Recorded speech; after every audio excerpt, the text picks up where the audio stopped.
Kabanata 211 hanggang 220. Disipulo ng Yunmen na si Dugu Walking. Ang pamilyang Ye ay dumating dito ng may matinding lakas ngayon, ngunit hindi nila inaasahang sasampalin sila ng sunod-sunod. Hindi sila nang ahas na pukawin si Yang Yian, na sinuportahan ni Wang Xuanji. Hindi kaya sila ng ahas na guluhin ang pamilya Zhao. Malinaw na ang anak ng pamilyang Ye ay umakyat sa entablado upang ilabas ang kanyang galit kay Zhao Wuling. Si Zhao Wuling ay nasa ika-4 na antas ng Dark Energy, at ang binata mula sa pamilya Ye na hindi gaanong naiiba kay Zhao Wuling ay umakyat sa entablado, ngunit siya ay nasa ika-6 na antas ng Dark Energy. Halata na binubuli niya si Zhao Wuling. Gayunpaman, ang tema ngayon ay ang mga kabataang henerasyon ay matuto mula sa bawat isa. Hanggat hindi nila sinasaktan ang kanilang buhay, kaya nilang lumaban hanggat gusto nila. Higit sa lahat, bilang isang mas lumang henerasyon, hindi sila maaaring makialam. Kasi competition lang. Ang mga malalakas ay maaaring gumamit ng pangalan ng paggabay sa mahihina sinaunang mandirigma.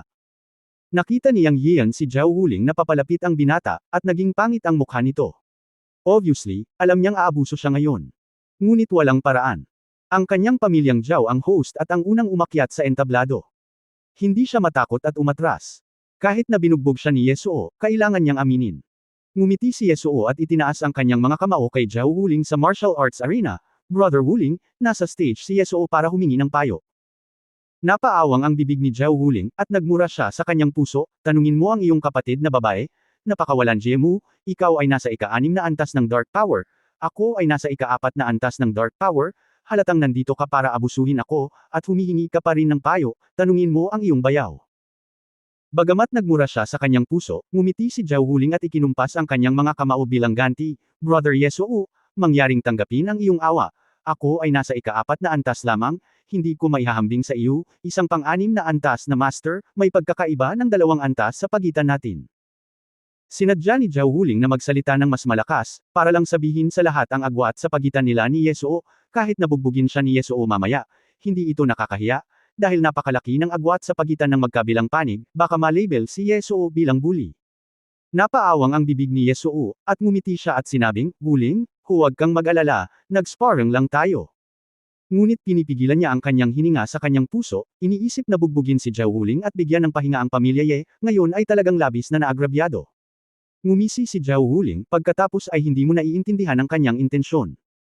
Sa labas ng entablado, sinasadya o hindi sinasadyang tumingin si Yang Yiu kay Ye Zaitian, ngunit ang matanda ay may malungkot na mukha, na may masamang tingin sa kanyang mukha, at halatang gusto niyang ilabas ang kanyang galit. At ang Zhao pamilya, nakahawak din sa mukha nila. Ang paligsahan sa pagitan ng dalawang pamilya ay nagsimula ng hindi nakikita. Sa entablado, iginalaw ni Yesoo ang kanyang mga paa at inatake si Zhao Wuling, tinamaan siya sa mukha ng isang simple at magaspang na suntok. Ang pagkakaiba sa pagitan ng panloob na lakas ng dalawang tao ay 2 antas, at ang kinalabasan ay matagal nang napahamak, at matatalo si Zhao Wuling. Ang tanong ngayon ay, ilang galaw ang maaaring panghawakan ni Zhao Wuling kay Yesoo? Ang ilang mga tao sa labas ng entablado ay tinalakay na si Zhao Wuling ay hindi makatagal ng 10 galaw. Sinabi rin ng ilang tao na sa 2 antas ng panloob na lakas, matatalo si Zhao Wuling sa isang banggaan. Siyempre, kung hindi lalaban ni Zhao Wuling si Yesoo, maaaring makatagal siya ng 10 o 8 galaw, ngunit tila hindi bibigyan ni Yesoo ng pagkakataon si Zhao Wuling. Ang pag-atake ni Yesoo ay tila simple, ngunit ang bawat galaw ay puno ng lakas, at bawat galaw ay nilayon upang pilayin si Zhao Wuling, na napakalupit. Oo naman, hindi hinarap ni Zhao Wuling si Yesoo, ngunit piniling umiwas sa pag-atake ni Yesoo, ngunit hindi siya binigyan ni Yesoo ng pagkakataon. Ang isang pagwawalis na sipa ay isang pagkukunwari, at pagkatapos ay lumabas ang isang palad na napakabilis ng kidlat at tumama sa likod ni Zhao Wuling ng marahas. Puff! Si Zhao Wuling ay direktang tinamaan ng palad ni Yesoo at tumalsik ng isang subo ng dugo. Sa sandaling ito, hindi pa rin sumusuko si Yesoo sa paghabol kay Zhao Wuling, na nagkunwaring binubugbog ang aso kapag nahulog ito. Pero, ang pamilya Ye ay nagpipigil ng hininga sa galit. Si Zhao Wuling, na tiniis ang palad ni Yesoo, ay hindi tanga. Alam niyang hindi susuko si Yesoo ngayon, kaya nagpagulong-gulong lang siya sa arena. Bagamat medyo nakakahiyang gawin ito ay isang bayani na hindi makakaranas ng pagkatalo sa harap niya at maiwasan ang pag-atake ni Yesoo. Pagkatapos niyang mahulog sa arena, hindi siya mahabol ni Yesoo, kung hindi, natural na parurusahan siya ng mga matatanda sa arena. Oo nga, pagkatapos makita ni Yesoo si Zhao Wuling na gumulong sa arena, huminto siya at bakas pa rin ang pagsisisi sa kanyang mga mata. Mabuti. Ang iba pang miyembro ng pamilyang Ye ang unang malakas na nagpalakas ng loob sa kanya, at pagkatapos ay lahat ng nasa arena ay nagsabi ng mabuti. Ganito ang mga sinaunang mandirigma, kung tutuusin, ang mahalaga ay lakas, kung sino. Nagpapalakas kay Yasuo. Sa unang round, natalo ang host ng pamilya Zhao, at nawalan ng mukha si Zhao Changsheng. Sinabi niya kay Zhao Yuancheng sa tabi niya, hayaan mong maglaro si Zhao mo. Ang Zhao mo na binanggit ni Zhao Changsheng ay hindi direktang inapo ng pamilya Zhao, ngunit inapo ng pamilya Zhao ng side branch, ngunit siya ay isang sinaunang mandirigma sa rurok ng ikapitong antas ng Dark Energy. Dahil ang pamilya Ye ay maaaring maging walang kahihiyan, ang pamilya Zhao ay maaari ding maging makapal ang balat ng ilang sandali. Hindi nagtagal, sa paningin ng lahat, isang payat na binata ang tumalon sa arena, at matipid na sinabi kay Yasuo, pakiusap, turuan mo ako, Zhao mo ng pamilya Zhao. Pagkatapos noon, hindi na niya hinintay na sumagot si Yasuo, at direktang umatake. Sa kanyang mga kamay na sumasayaw, karamihan sa mga tao ay hindi malinaw na nakikita kung paano umatake si Zhao Mo, ngunit nakita si Yasuo na may maputlang mukha, at pinaalis ni Zhao Mo ang arena. Ang pamilya Zhao ay nanalo pabalik ng isang round. Sa oras na ito, isang kabataang lalaki na mga 12 o 80 taong gulang mula sa pamilyang Ye ang tumungo sa arena. Biglang bumantong hininga ang isang tao sa bukid, kumilos ang henyo ng pamilya Ye, at ngayon ay magiging isang magandang palabas. Ang bunsong anak ni Ye, Ye Zhaitian, at ang pagmamalaki ng buong pamilya Ye, ay nakamit ang rurok ng ikawalong antas ng Dark Energy bago ang edad na 30, at siya ang nangungunang kapatid sa buong anti-gang bilog ng Yancheng. May naguguluhan na nagtanong, hindi ba sinasabi na may 3 henerasyon ng kabataan? Si Ye ang bunsong anak ni Ye Zhaitian, kaya mas matanda siya ng isang henerasyon. Nabibilang ba ito? Hoy, anong problema? Ang Youth Generation Exchange ay tumutukoy sa mga wala pang 40 taong gulang, hindi lamang 3 henerasyon. Lumalabas na maaari pa rin kaming maglaro gaya ng dati. Ito ay dapat na imposible, ngunit ngayon ay malinaw na ang pamilya Ye at ang pamilya Zhao ay nakikipagkompetensya sa isa't isa, kaya't normal na gumawa ng isang bagay na hindi pangkaraniwan. Tamaan.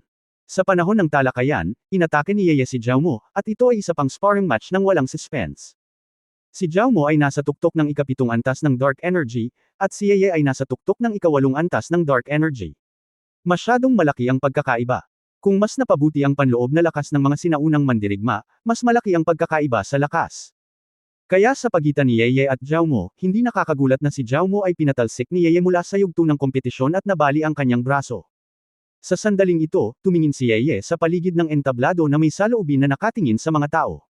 Walang binata mula sa pamilya Zhao na lumabas muli. Ang ibang mga pamilya ay hindi gustong masangkot sa kaguluhan sa pagitan ng mga pamilyang Ye at Zhao. Kahit na may mga taong makakalaban kay Ye at sa iba pang tao na may ikawalong antas ng Dark Energy, hindi sila aakyat para sumali sa kasiyahan. Nang hindi umaakyat ang pamilya Zhao, nakatayo pa rin si Ye sa martial arts arena at hindi bumaba. Pagkatapos ay iniskan niya ang karamihan at itinuon ang kanyang mga mata kay Yang Yiyo, at dahan-daang sinabi, Yang Yiyo, gusto kong humingi ng payo sa iyo.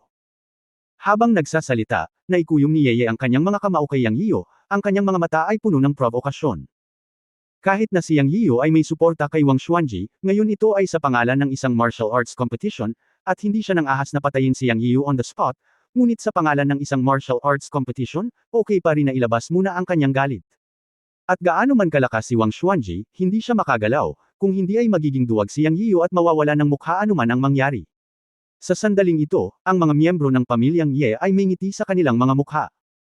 Sinadya o hindi sinasadyang sinulyapan ni Ye Zhaitian si Wang Xuanji, iniisip sa sarili, kahit gaano kakawalan siya, hindi ka makakaakyat sa entablado para makipagkompetensya para kay Yang Yiyo ngayon, tama ba? Sa katunayan, ito ay totoo. Saglit na nagdilim ang mukha ni Wang Xuanji, at talagang hindi siya makapagsalita para pigilan siya. Kapag sinabi niya ito ay katumbas ng pag-amin ni Yang Yiyo ng pagkatalo, at makikilala rin siya bilang isang rule breaker. Sa sandaling ito, ngumiti si Yang Yiyo, iniisip sa kanyang sarili, sa tingin mo ay maaaring pigilan ng ikawalong antas na Peak Dark Energy ang iyong kaibigan. Anong biro? Hanggat hindi ito ang ikasyam na antas ng madilim na enerhiya, hindi ako natatakot ngayon. Sa pag-iisip nito, tumayo siya at umakyat sa stage. Ngunit sa oras na ito, si Dugu Walking, na tahimik sa likuran niya, ay humakbang pasulong at nagsabi, Sir, gagawin ko ito. Ikaw ang master ng Yunmen. Kung hindi mawawala ang status mo, kaya mo pa rin siyang harapin. Isa lamang siyang ikawalong antas na Dark Energy Warrior. Confident ako na kaya ko siyang harapin. Sabi ni Dugu Walking, nang hindi na hinintay na kumilos si Yang Yiyo. Siya ay humakbang pasulong, humakbang papunta sa arena, ikinulong ang kanyang mga kamao kay Yeye at sinabi, Dugu Waking, isang disipulo ng Yunmen, pakiusap turuan mo ako. Lumubog ang mukha ni Yeye at sinabing, napakaduwag ba niyang Yiyo na hinahayaan niyang kumilos ang isang babae. Sa kasong ito, walang saysay ang kompetisyon na ito, kay Dugu Waking. Mukha Yeye ay walang ekspresyon at dahan-daang nagsalita, ang aking Panginoon ay ang Panginoon ng Yunmen, na may malaking kapangyarihan. Natatakot siyang patayin ka sa isang galaw. Tsaka hindi ka qualified para kumilos ang amo ko. Para sa iyo, ako, si Dugu Waking, ay sapat na. Galit na galit si Yeye kay Dugu Waking, ikaw. Naghahanap ng kamatayan, Yeye. Galit na galit at kikilos na sana, ngunit sa oras na ito, ang matandang lalaki ng pamilya ni Ye sa arena ay biglang nagtanong kay Dugu Waking sa arena, walang masyadong tao na may apelyidong Dugu sa sinaunang martial arts world. Tila mayroon lamang ang pamilyang Dugo ng Basho. Maaari ko bang tanungin kung ang babae ay si Dugu Waking mula sa pamilyang Dugo ng Basho? Tama, si Dugu Waking ay isa na ngayong disipulo ng Yunmen, at siya ay makikipagkompetensya sa ngalan ng Yunmen. Sa tingin mo, makatuwiran ba na pasukin siya ng mga nakatatanda na naruroon? Tumingin si Dugu Waking sa paligid at sinabi. Inamin niya na siya ay mula sa pamilyang Dugo ng Basho, at kaagad na nagkaroon ng alon sa arena. Ang pamilyang Dugo ng Basho ay isang napakababang uri ng sinaunang martial arts na pamilya, at ito ay isang pamilya na sikat sa swordsmanship sa sinaunang martial arts world. Sinong hindi nakakaalam? Bilang karagdagan, alam ng maraming tao sa bukid ang pangalan ng Dugu Waking. Nang marinig nila si Dugu Waking na nagsasabing siya ay isang disipulo ni Yunmen, nagdulot ito ng matinding kaguluhan. Kabanata 212, tingnan natin kung ano ang mangyayari sa Ancient Martial Arts Conference. Bagamat ang pamilyang Dugo ng Basho ay hindi isang pamilya tulad ng apat na dakilang mga sinaunang martial arts na pamilya ng Yancheng, isa rin itong sinaunang pamilya na may malaking kapangyarihan. Ngayon ay narinig nila si Dugu Waking na nagsabi na siya ay isang disipulo ni Yunmen. Alam ng mga taong nakakaalam sa sitwasyon ng pamilya Dugo na mahigit 10 taon nang nawawala ang pinuno ng pamilya Dugo, na siya ring mga magulang ni Dugu Waking. Ngayon si Dugu. Sinabi ni Waking na siya ay isang disipulo ni Yunmen. Hindi ba ibig sabihin na ang pamilya Dugo ay naging puwersa ng Yunmen? Bilang karagdagan, tinawag ni Dugu Waking si Yang Yiyu na, Sir, at nagsalita sa isang napakaseryosong tono, na naging dahilan upang hindi makita ng lahat na mapalalim ang misteryo ni Yang Yiyu. Anong klaseng sekta itong Yang Yiyu at ang Yunmen na kinabibilangan niya? Anong misteryo ang maaaring maging handa kay Dugu Waking na maging disipulo ng Yunmen? Dapat mong malaman na si Dugu Waking mismo ay master ng ika-8 antas ng Dark Energy, at ang kanyang Dugu swordsmanship ay kahit isang maliit na tagumpay. Gayunpaman, usap-usapan na ang babaeng ito ay pumangit sa hindi malamang dahilan 3 taon na ang nakalilipas, at siya ay nakasuot ng belo upang matakpan ang kanyang mukha sa loob ng maraming taon. Ngayon ay normal na siya at may kakaibang anyo. Paano siya pumangit sa pamamagitan ng pagtatakip ng kanyang mukha? Kung magsuot siya ng belo ngayon, baka mabilis siyang makilala. Kung walang saplot, walang makakapansin sa kanya. Ang pagpapakilala sa sarili sa oras na ito ay talagang nagulat sa lahat. Lihim ding nabigla ang pamilya Ye. Tumingin si Ye Zhaitian kay Supreme Dugu Waking at pagkatapos ay kay Yang Yiyu, na mukhang kalmado at tahimik. Hindi niya maiwasang makaramdam ng kaunting kawalan sa kanyang puso. Iniisip kung ang pamilyang Yunmen Ye kung saan matatagpuan si Yang Yiyu ay kayang mag-provoke. Isang misteryosong sekta na kahit si Dugu Waking ay tinatawag na alagad, kailangan talaga itong pag-isipang mabuti ni Ye Zhaitian. Gayunpaman, ang kasalukuyang sitwasyon ay ang arrow ay nasa string at kailangang i-shot. Kung aaminin nila ang pagkatalo, ang pamilyang Ye ay walang dignidad sa sinaunang martial arts world sa hinaharap. Malaki man ang kawalan ngayon, ipin lamang nila ang nalulunok. Higit pa rito, may tiwala ang pamilya Ye kay Ye, at maaaring hindi sila matalo kay Dugu Waking. Sa entablado ng martial arts, si Dugu Waking ay nagsalita ng napakabastos, na nagpawala sa isip ni Ye at sinuntok siya. Natural na narinig niya ang mga salita ni Dugu Waking, at kilala niya ang pamilyang Dugo ng Basho. Ngunit ano ang magagawa niya? Paano kaya? Siya, ang marangal na pamilya Ye ng Yancheng, matakot sa isang pamilyang Dugo. Anyway, lahat sila ay mga tao ni Yang Yiyu. Sa isip ni Ye, hanggat kaya niyang talunin si Dugu Waking, magiging sampal siya sa mukha ni Yang Yiyu, yun lang. Ang mga sinaunang martial artist ay tungkol sa lakas. Noong nasa rurok na siya ng ika-8 antas ng Dark Energy, hanggat hindi siya nakaharap sa master ng ika-9 na antas ng Dark Energy, talagang hindi siya natatakot sa sinuman. Pareho ang lakas ng dalawa at pantay ang tugma sa simula. Kinaikit ni Yang Yiyu ang kanyang mga mata at tumingin sa kanya, ang kanyang mukha ay kalmado. Siya lang ang nakakaalam ng lakas ni Dugu Waking. Si Dugu Waking, na kumuha ng elixir at may sariling lakas, ay kayang harapin si Ye nang walang anumang problema. Hindi nag-alala si Yang Yiyo na matatalo si Dugu Walking. At saka, bago dumating, itinuro na ni Lu Zuoxi kay Dugu Walking ang Zexia-ju at Xingchen Sword Technique. Batay sa kanyang pagkaunawa kay Dugu Walking, maaari siyang manalo sa loob ng 10 galaw. Oo naman, pareho silang walang armas sa simula. Ngunit pagkatapos ng ilang galaw, nabalisa si Ye. Hinawakan ng isa sa kanila ang sinaunang espada sa likod niya at biglang nilasla si Dugu Walking. Sa hindi inaasahang pagkakataon, naputol ang isang hibla ng buhok ni Dugu Walking. Pagkatapos, ngumiti si Yang Yian ng nakangiti, alam niyang galit si Dugu Walking. Swish! Si Dugu Walking, na hindi iniwan ang kanyang malambot na espada, ay may napakalamig na tingin sa kanyang mga mata. Bumunot siya ng espada mula sa kanyang baywang at sinaksak si Ye na parang dragon. Ang paningin ng lahat ay puno ng mga anino ng espada, at hindi nila alam kung ilang espada ang nasaksak ni Dugu Walking sa isang iglap. Tanging sina Wang Xuanji, Daoist Fang at iba pang 9-level Dark Power Masters ang nakakita kay Dugu Walking na tumusok ng 18 espada sa isang iglap. Siyempre, malinaw din itong nakita ni Yang Yian, isang magsasaka. Nang makita niyang lumitaw si Dugu Walking, lumiwanag ang kanyang mga mata. Talagang nalaman niya na sa 18 sword na sinaksak ni Dugu Walking kay Ye, kalahati sa mga ito ay ang Dugu Sword Technique ng kanilang Dugu family, at ang kalahati ay ang Star Sword Technique na itinuro niya lang. Naisip niya sa kanyang sarili, natalo kayo, si Dugu Walking ay likas na matalino. 2 araw lang bago niya naintindihan ang bahagi ng Star Sword Technique. Ang ganitong uri ng talento ay bihira, na nagpapakita rin na si Dugu Walking ay may kakaibang talento sa swordsmanship, o siya ay isang natural na blanko ng espada. Napabuntong hininga si Wang Xuanji, ang babaeng ito ay hindi kapani-paniwala. Ang kanyang talento sa espada ay hindi mababa sa kanyang lolo sa tuhod na si Duguba. Mukhang magkakaroon ng babaeng eskrimador ang sinaunang martial arts world. Ito ay talagang hindi kapani-paniwala. Ang kanyang panloob na lakas ay dalisay at malakas, at ang kanyang talinghaga ay katanji tangi. Tila hindi ito ang swordsman ni Dugo, ngunit ang unang siyam na espada ay hindi katulad ng huling siyam na espada. Ito ay isang hindi pamilyar na swordsmanship. Hindi kaya ang babaeng ito ang lumikha ng sarili niyang espada. Kung gayon, ang alamat ng babaeng likas ay malamang na maging napaka-promising. Sinabi rin ng Daoist Fang bilang pagsang-ayon. Matatalo ako. Mahinang sabi ni Wang Xuanji sa oras na ito. Tumingin si Yang Yiu kay Tai Xiang.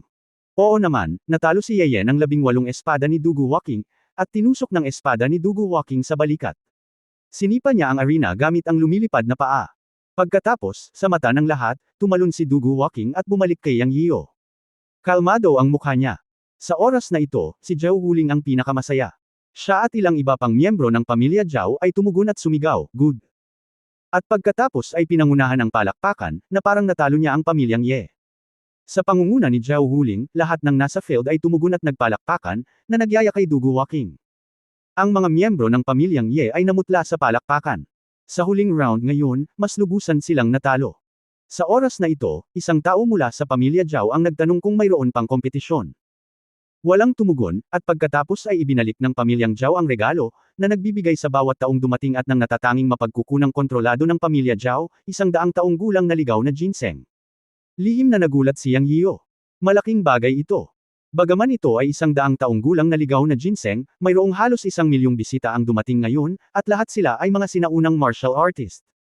Siyempre, ang pamilya Ye ay hindi humingi ng return gift mula sa Zhao family, at ibinalik ni Zhao Changsheng ang likas na kristal kay Ye Zhaitian nang kinuha ito ni Ye Zhaitian. Ang hakbang na ito ay nagpatunay na ang pamilya Zhao at ang pamilya Ye ay ganap na bubuo ng malinaw na linya. Malamig na sumangot si Ye Zhaitian at tumalikod para umalis, ngunit bago umalis, sinabi niya ng hindi lumilingon, "Maghintay tayo at tingnan sa sinaunang kumperensya ng martial arts." Pagkatapos noon, kinuha niya ang mga anak ng pamilya Ye, at matagumpay na natapos ang buong birthday party. Hindi ko alam kung sinong pananakot ni Ye Zhaitian na, wait and see at the Ancient Martial Arts Conference. Naisip ni Yang Yiu na dapat ay banta ito sa kanya, ngunit wala siyang pakialam. Tulad ng para sa Ancient Martial Arts Conference sa loob ng 2 buwan, natural na alam niya ang tungkol dito, ngunit hindi niya alam kung ano ang partikular na tungkol dito. Akala niya ay makakahanap siya ng mapagtatanong at malalaman. Pagkaalis ng lahat, tanging ang pamilyang Zhao, Yang Yiu, Wang Xuanji, at Daoist Fang ang naiwan sa field. Inimbitahan ni Zhao Changsheng ang ilang tao sa tea room, hiniling na maghiwa ng tsaa, at nagpasalamat kay Wang Xuanji at Daoist Fang. Changsheng, hindi na kailangang maging magalang. Mula ngayon, ang pamilya Zhao at ang pamilya Wang ay magiging kamag-anak, haha, talagang itinuring ni Wang Xuanji si Yang Yiyu bilang isang kamag-anak sa kanyang mga salita. Ipinahayag din ni Yang Yiyu ang kanyang pasasalamat sa tatlong matatandang lalaki. Sa pagkakataong ito, sinabi ni Dugu Waking, "Sir, tumawag ang kapatid ko at sinabing Yan Cheng, kailangan kong makipagkita sa tirahan ng pamilya Yan Cheng. Kapag natapos mo na ang iyong negosyo, mangyaring pumunta sa tirahan ng pamilya Dugu bilang bisita." Natigilan si Yang Yiyu, at bumalik sa katinoan at sinabing, "Okay, may gagawin ka, babalik ako para hanapin ka." Naalala ni Yang Yiyu na sinabi ni Dugu Waking na mayroon siyang nakababatang kapatid na lalaki na nagngangalang Dugu Hui, na isa ring henyo. Dahil may family residence sila sa Yan Cheng, hindi na kailangang mag-alala. Hiniling ni Wang Xuanji kay Wang Zongren na paalisin si Dugu Waking. Ang pamilya Zhao ay mayroon ding feudal na tradisyon at hindi pinapayagan ang mga kababaihan na dumalo. Si Zhao Nan ay pinaalis din ni Zhao Changsheng matapos gumawa ng tsaa para sa lahat. Tanging isang matandang lalaki at Yang Yiyu lamang ang naiwan sa bukid. Sa oras na ito, nakita ni Yang Yiyu na komandat ang Daoist Fang kay Wang Xuanji, na parang humihiling kay Wang Xuanji na magsabi ng isang bagay. Umubo at ngumiti si Wang Xuanji, tumingin kay Yang Yiyu at sinabing, "Kaibigang Yiyu, mayroon akong hindi makatwirang kahilingan. Hindi ko alam kung sasabihin ko ba o hindi. Matanda, pakisabi sa akin. Hanggat kaya ko, gagawin ko ang best ko." Labis ang pasasalamat ni Yang Yiyu sa suporta ni Wang Xuanji ngayon, at siya ay nagsalita ng taos puso. Ito ay nagpasaya kay Wang Xuanji at Daoist Fang. "Okay, sasabihin ko na lang." Huminto siya at tumingin kay Master Fang at sinabi kay Yang Yiyu, si Master Fang ay nahuhumaling sa alchemy sa buong buhay niya, ngunit wala siyang tunay na paraan upang gawin ito, kaya humihingi ako ng pabor. Maaari mo bang bigyan si Master Fang ng ilang mga payo, Yiyu? Medyo nalito si Yang Yiyu pagkatapos niyang magsalita, ngunit si Master Fang ay labis na kinabahan. Maaari sana siyang magsalita, ngunit sa pag-iisip ng magandang relasyon ni Wang Xuanji at Yang Yiyu, hiniling niya kay Wang Xuanji na humingi ng awa. Talagang gusto niyang pinuhin ang isang pagan ng mga tunay na elixir. Kabanata 213, Panlilinlang sa isang alchemist. Inakala ni Yang Yiyan na seryoso ang pag-uusapan ng dalawang matandang lalaki, ngunit ito pala ay gusto lang ni Daoist Fang na gumawa ng elixir. Naunawaan ito ng husto ni Yang Yiyan, dahil ang mga sinaunang mandirigma ay walang tunay na apoy, at ang elixir na ginawa nila ay isang pekeng elixir. Kung talagang nahuhumaling ang Daoist Fang sa alchemy, natural na gusto niyang gumawa siya ng tunay na elixir pagkatapos makita ang totoong Peiyuan Pil ngayon. Gayunpaman, alam ni Yang Yiyan na ang Daoist Fang ay hindi magkakaroon ng pag-asa sa buhay na ito. Dahil hindi siya makagawa ng tunay na apoy, walang totoong chi sa kanyang katawan, tanging panloob na puwersa, maliban na lang kung mababago niya ang kanyang panloob na puwersa sa tunay na chi. Kahit na kaya niyang gawing totoong chi ang kanyang panloob na puwersa, wala siyang true Yuan Luoju, kaya wala itong silbi. Kapag iniisip ito sa kanyang puso, si Yang Yiyan ay talagang medyo nababagabag. Walang problema para sa kanya na gabayan ang Daoist Fang sa paggawa ng elixir. Hindi naman ito big deal sa kanya. Anyway, meron. Maraming mana sa kanyang isipan, at sapat na para sa Daoist Fang na malaman ang ilang pangunahing kaalaman sa alchemy. Ang susi ay walang silbi na ituro ang mga bagay na ito, dahil si Master Fang ay isang sinaunang martial artist, hindi isang cultivator. Wala siyang tunay na chi at totoong apoy, kaya walang kwenta ang magsabi ng kahit ano. Kaya hindi natulala si Yang Yiyan, na ikinahiya ni Wang Xuanji at Master Fang. Awkward na sinabi ni Master Fang, "Ahem, Master Yang, alam kong sobra-sobra ang kahilingang ito. Kung abala, kalimutan mo na." "Oo, hindi mo kailangang isipin, si Brother Fang ay isang malaya at madaling tao at hindi ka masisisi." Sabi ni Wang Xuanji pagkatapos magbukas. Bahagyang ngumiti si Yang Yiyan at sinabi sa kanilang dalawa, nagkamali ang dalawang matandang lalaki. Normal na palitan ang paraan ng alchemy. Ang isinasaalang-alang ko lang ay kung ang pamamaraan ko ay angkop para kay Master Fang. Habang nagsasalita, inilagay ni Yang Yiyan ang kanyang kamay sa kanyang bulsa at kumuha ng 3 Peiyuan pills mula sa space ng situation pot, inilagay ang mga ito sa mesa at sinabi kay Zhao Changsheng at sa dalawa pa, 3 matandang lalaki, nakikita mo ba kung ano ang kakaiba sa Peiyuan pills na pinino ko?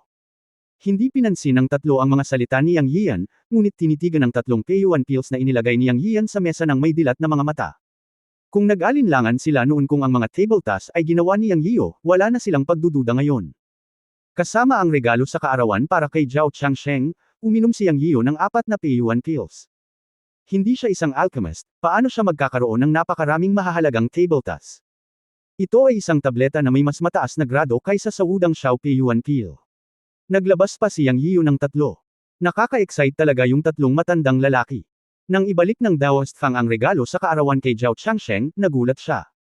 Ngayong nakita niyang naglabas ng tatlo si Yang Yiyo, tuwang-tuwa siya. Malamang na ang tatlong P1 pills na ito ay ibinigay ni Yang Yiyo sa kanilang tatlo. Nasa sabik na nag-iisip, kinuha ng Daoist Fang ang mga table tasks sa kanyang mga kamay at maingat na sinuri ang mga ito. Kinuha din sila ni Wang Xuanji at Zhao Changsheng sa kanilang mga kamay upang suriing mabuti ang P1 pills. Pagkalipas ng ilang minuto, tuwang-tuwang sinabi ng Daoist Fang, ang elixir na pinino ng master, hindi banggitin ang panloob na enerhiya, ang material sa labas ay mainit at makinis. Tila walang bakas ng mga panggamot na materyales na natitira sa hitsura. Ito ang lahat ng kakanyahan ng likidong gamot. Pinipino ko. Elixirs para sa halos lahat ng aking buhay, ngunit ito ay katawa-tawa na kulang dinurog ang mga panggamot na materyales. Ito ay isang pekeng elixir, na mas mahusay lamang kaysa sa ordinaryong gamot na Chino. Sa puntong ito, labis na nasasabik ang Daoist Fang na hindi niya mapigilan ang sarili. Sa susunod na sandali, gumawa siya ng isang hakbang na ikinagulat ni Yang Yiyo at ng dalawa pa. Bigla siyang lumuhad sa harap ni Yang Yiyo at malakas na sinabi, "Ako si Fang Meng, at naghahanap ako ng elixir sa buong buhay ko, ngunit hindi pa ako nakapasok sa elixir school. Nakilala ko ang master kamakailan. Ito ay pagpapala ng langit. Hinihiling ko sa master na ituro sa akin ang pamamaraan ng elixir. Handa akong maging isang elixir boy sa ilalim ng pinto ng master." "Master Fang, pinapahiya mo ako." Bumangon ka agad at magsalita. Namumula si Yang Yiyo dahil tinawag niya itong master. Hindi niya akalain na diretsyong lumuhad ang matanda sa mga oras na ito na ikinatakot niya. Sa mga tuntunin ng edad, ang Daoist Fang ay isang tao na maaaring maging kanyang lolo sa tuhod. Paano karapat-dapat si Yang Yiyan sa kanyang pagluhod? Nagmadali siyang suportahan siya. Ngunit determinado ang matanda. Matigas ang mukha niyang sinabi, "Hindi ako makakabangon kung hindi pumayag ang master." Masakit ang ulo ni Yang Yiyan. Kung hindi mo nilalabag ang prinsipyo, maaari mong matugunan ang kagustuhan ng Daoist Fang. Ginagarantiya ko na hindi siya masamang tao. Nagmamakaawa si Wang Xuanji sa gilid. Sinabi rin ni Zhao Changsheng, "Oo, ilang dekada na kaming magkakilala ni Brother Fang. Kilala ko siya. Hindi naman exaggeration na sabihin na Philmoniac siya." Sa katunayan, napakasaya ni Yang Yiyan sa oras na ito. Iniisip niya kung lilinlangan ba ang Daoist Fang kay Yunmen. Pagkatapos ng lahat, ang Yunmen ay naitatag at ito na ang panahon para sa pag-unlad. Kung mayroong isang tao tulad ng Daoist Fang na may mga kwalifikasyon sa sinaunang martial arts world, ito ay magiging malaking tulong sa pag-unlad ng Yunmen. Kahit na ang ibang Daoist Fang ay gumawa ng mga peking table tasks, siya ay nag-aaral ng mahabang panahon at dapat ay may mataas na pangunawa sa mga material na panggamot. Ang kulang ay isang tunay na formula ng apoy at alchemy, at iba pa. Na maaaring ganap na masiyahan sa kanya ni Yang Yiyo. Hanggat naging miyembro ng Yunmen si Master Fang, maaari niyang ituro sa kanya ang cultivation method, ang totoong essence fire formula, at ang alchemy basics na pinasok ni Master Yun Changxi sa kanyang isipan. Ganap na posible na hayaan si Master Fang na maging alchemist ng Yunmen sa hinaharap. Bukod dito, si Master Fang ay isang sinaunang martial artist at master ng ika-9 na antas ng dark energy. Bagamat siya ay nasa mababang antas ng ika-9 na antas ng madilim na enerhiya at hindi maihahambing kay Wang Xuanji, isa rin siyang master. Kung wala sina Wang Xuanji at Zhao Changsheng na nagsusumamo sa gilid, papayag si Yang Yiyo, haha. Iniisip ang pangalan ni Master Fang, gustong tumawa ni Yang Yiyo. Ang ibig sabihin ni Fang Meng ay makapangyarihan at mabangis. Sa katunayan, ang matandang ito ay napaka-cute, at napakahawig kay Tai Bai Jinxeng sa Journey to the West. "Okay, I agree, bumangon ka dali." Nakangiting sabi ni Yang Yiyo. Tuwang-tuwa ang Daoist Fang, ngunit hindi siya tumayo. Sa halip, yumuko siya kay Yang Yiyan at sinabing, "Binabati ka ni Fang Meng, sir." Narinig na niya noon ni Dugu Walking na tinatawag si Yang Yiyan na, "Sir," kaya natuto na lang siya at isinabuhay. Tinanggap ni Yang Yiyan ang busog na ito na may makapal na mukha, dahil sa mundo ng paglilinang, ang pamana ay partikular din. Sinasamba ng Daoist Fang ang master, ngunit hindi binalak ni Yang Yiyan na tanggapin siya bilang isang disipulo. "Okay, ngayon, kasama sina Mr. Wang at Grandpa Zhao bilang mga saksi, tatanggapin ko kayong Fang Meng bilang master ng Yunmen bilang unang henerasyong disipulo bilang master ng Yunmen. Ngunit wala akong problema sa pagtuturo sa iyo ng paraan ng alchemy, ngunit hindi kita matatanggap bilang isang disipulo. Kailangan mong malaman ito." Naisip ni Yang Yiyan na ang pagtanggap ng disipulo ay kailangan pa rin ng pahintulot ng master, kaya hindi siya nang ahas na sumang-ayon, ngunit ang pagtanggap ng Yunmen alchemist ay walang problema. Kailan? Narinig ng Daoist Fang na hindi siya tatanggapin ni Yang Yiyan bilang isang disipulo, bakas ng pagkabigo ang sumilay sa kanyang mga mata, ngunit pagkatapos ng lahat, pumayag si Yang Yiyan na ituro sa kanya ang paraan ng alchemy, na sapat na para sa kanya. "Salamat, guro." Tiyak na ay lalaan ni Fang Meng ang kanyang sarili sa Yunmen sa hinaharap. Ang Daoist Fang ay agad na nagpahayag ng kanyang opinyon. Congratulations, friend Yan, congratulations, brother Fang, ngumiti si Wang Xuanji at bumati. Mapait na ngumiti si Zhao Changsheng at hindi alam kung paano siya batiin. Si Yang Yan ay engaged na ngayon sa kanyang apo, nakatumbas ng kanyang apo, ngunit siya at ang Daoist Fang ay naging magkaibigan sa loob ng maraming taon at magkakaibigan. Ngayong nakapasok na ang Daoist Fang sa Yunmen, ang mga henerasyon ay masyadong nakalilito. Nakita ni Wang Xuanji ang pagkagusot ni Zhao Changsheng at tumawa, Changsheng, bakit mag-abala? Pag-usapan na lang natin ang sarili nating mga bagay, haha. Naisip din ni Yang Yan ang problemang ito at medyo napahiya, ngunit hindi niya ito masyadong inisip. Ang paraan ng paglilinang ay ang mamuhay ng malaya at madaling buhay. Wala siyang pakialam sa generational issues. Tulad ng sinabi ni Wang Xuanji, pag-usapan na lang natin ang sarili nating mga bagay sa hinaharap. Upang malutas ang kahihiyan ni Zhao Changsheng, kinuha ni Yang Yan ang isang Peiyuan pill at sinabi, Lolo Zhao, itong Peiyuan pill ay para sa pamilya Zhao, mangyaring tanggapin ito. Ito. Maraming salamat, namumula ang mga mata ni Zhao Changsheng. Walang masabi itong apo. Bagamat mayroon na siyang regalo sa kaarawan, paano niya maiisip na napakaliit ng Peiyuan pill? Magalang niyang ininom ang tableta. Pagkatapos ay binigay ni Yang Yan ang natitirang 2 tabletas kina Wang Xuanji at Daoist Fang, pinasasalamatan sila sa kanilang suporta ngayon. Tuwang-tuwa sina Wang Xuanji at Daoist Fang. Lahat sila ay mga master ng ikasyam na antas ng Dark Energy, lalo na si Wang Xuanji, na isang figure na isang hakbang ang layo mula sa pagpasok sa likas na alamat. Masyado silang sensitibo sa enerhiya at sigla sa Peiyuan pill ni Yang Yan. Ang halaga ng isang tableta ay hindi maisip, at hindi sila tumanggi. Pagkatapos nito, nag-chat ang ilang tao para sa ilang salita, at nagpaalam sina Wang Xuanji at Daoist Fang at umalis. Para kay Yang Yan, natural na gusto niyang manatili. Ilang araw na niyang hindi nakikita si Zhao Nan, kaya gusto niya itong samahan at maghanda para turuan siya ng cultivation method na Zixia-ju. Lahat ng tao sa paligid niya ay nag-practice at hindi siya maiwan. Matapos ipaliwanag kay Wang Xuanji ang tungkol sa pag-alis ng mga karayom ng acupuncture kay Mr. Wang, pumayag silang kunin si Yang Yiu sa ikatlong araw para gamutin si Mr. Wang.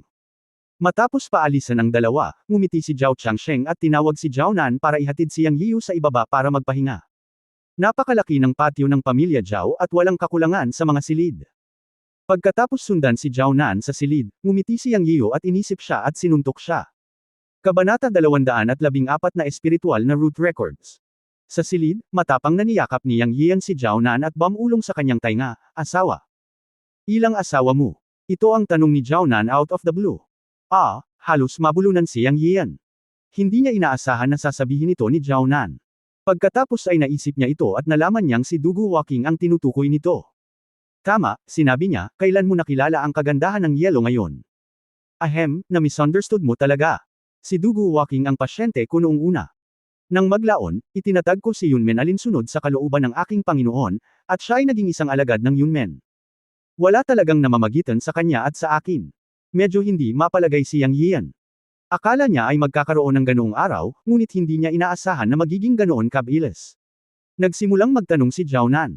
Sa kabutihang palad, wala talagang namamagitan sa kanya at kay Dugu Walking, at napakalinaw pa rin niya sa kanyang puso ng sumagot. Yunmen. Peiyuan pill. Bakit hindi mo sinabi sa akin ang mga bagay na ito noon pa? Naisip ni Zhao Nan sa kanyang sarili na hindi niya maaaring itanong ang mga bagay na ito noon, ngunit ngayon ay tila kaya na niyang magtanong. Simula ngayon, siya na ang fiancé ni Yang Yiu. Maaari silang maging tapat sa isa't isa at ipagpalit ang kanilang tunay na nararamdaman para sa isa't isa. Naging seryoso si Yang Yiu sa oras na ito. Tumingin siya kay Zhao Nan at naghanda na sabihin sa kanya ang tungkol sa Yunmen at ituro sa kanya ang pamamaraan ng paglilinang. Yunmen ang sekta ng aking Panginoon. Pagdating ko sa Yancheng, opisyal kong kinumpirma ang pundasyon ng Yunmen. Isa na rito si Dugu Walking.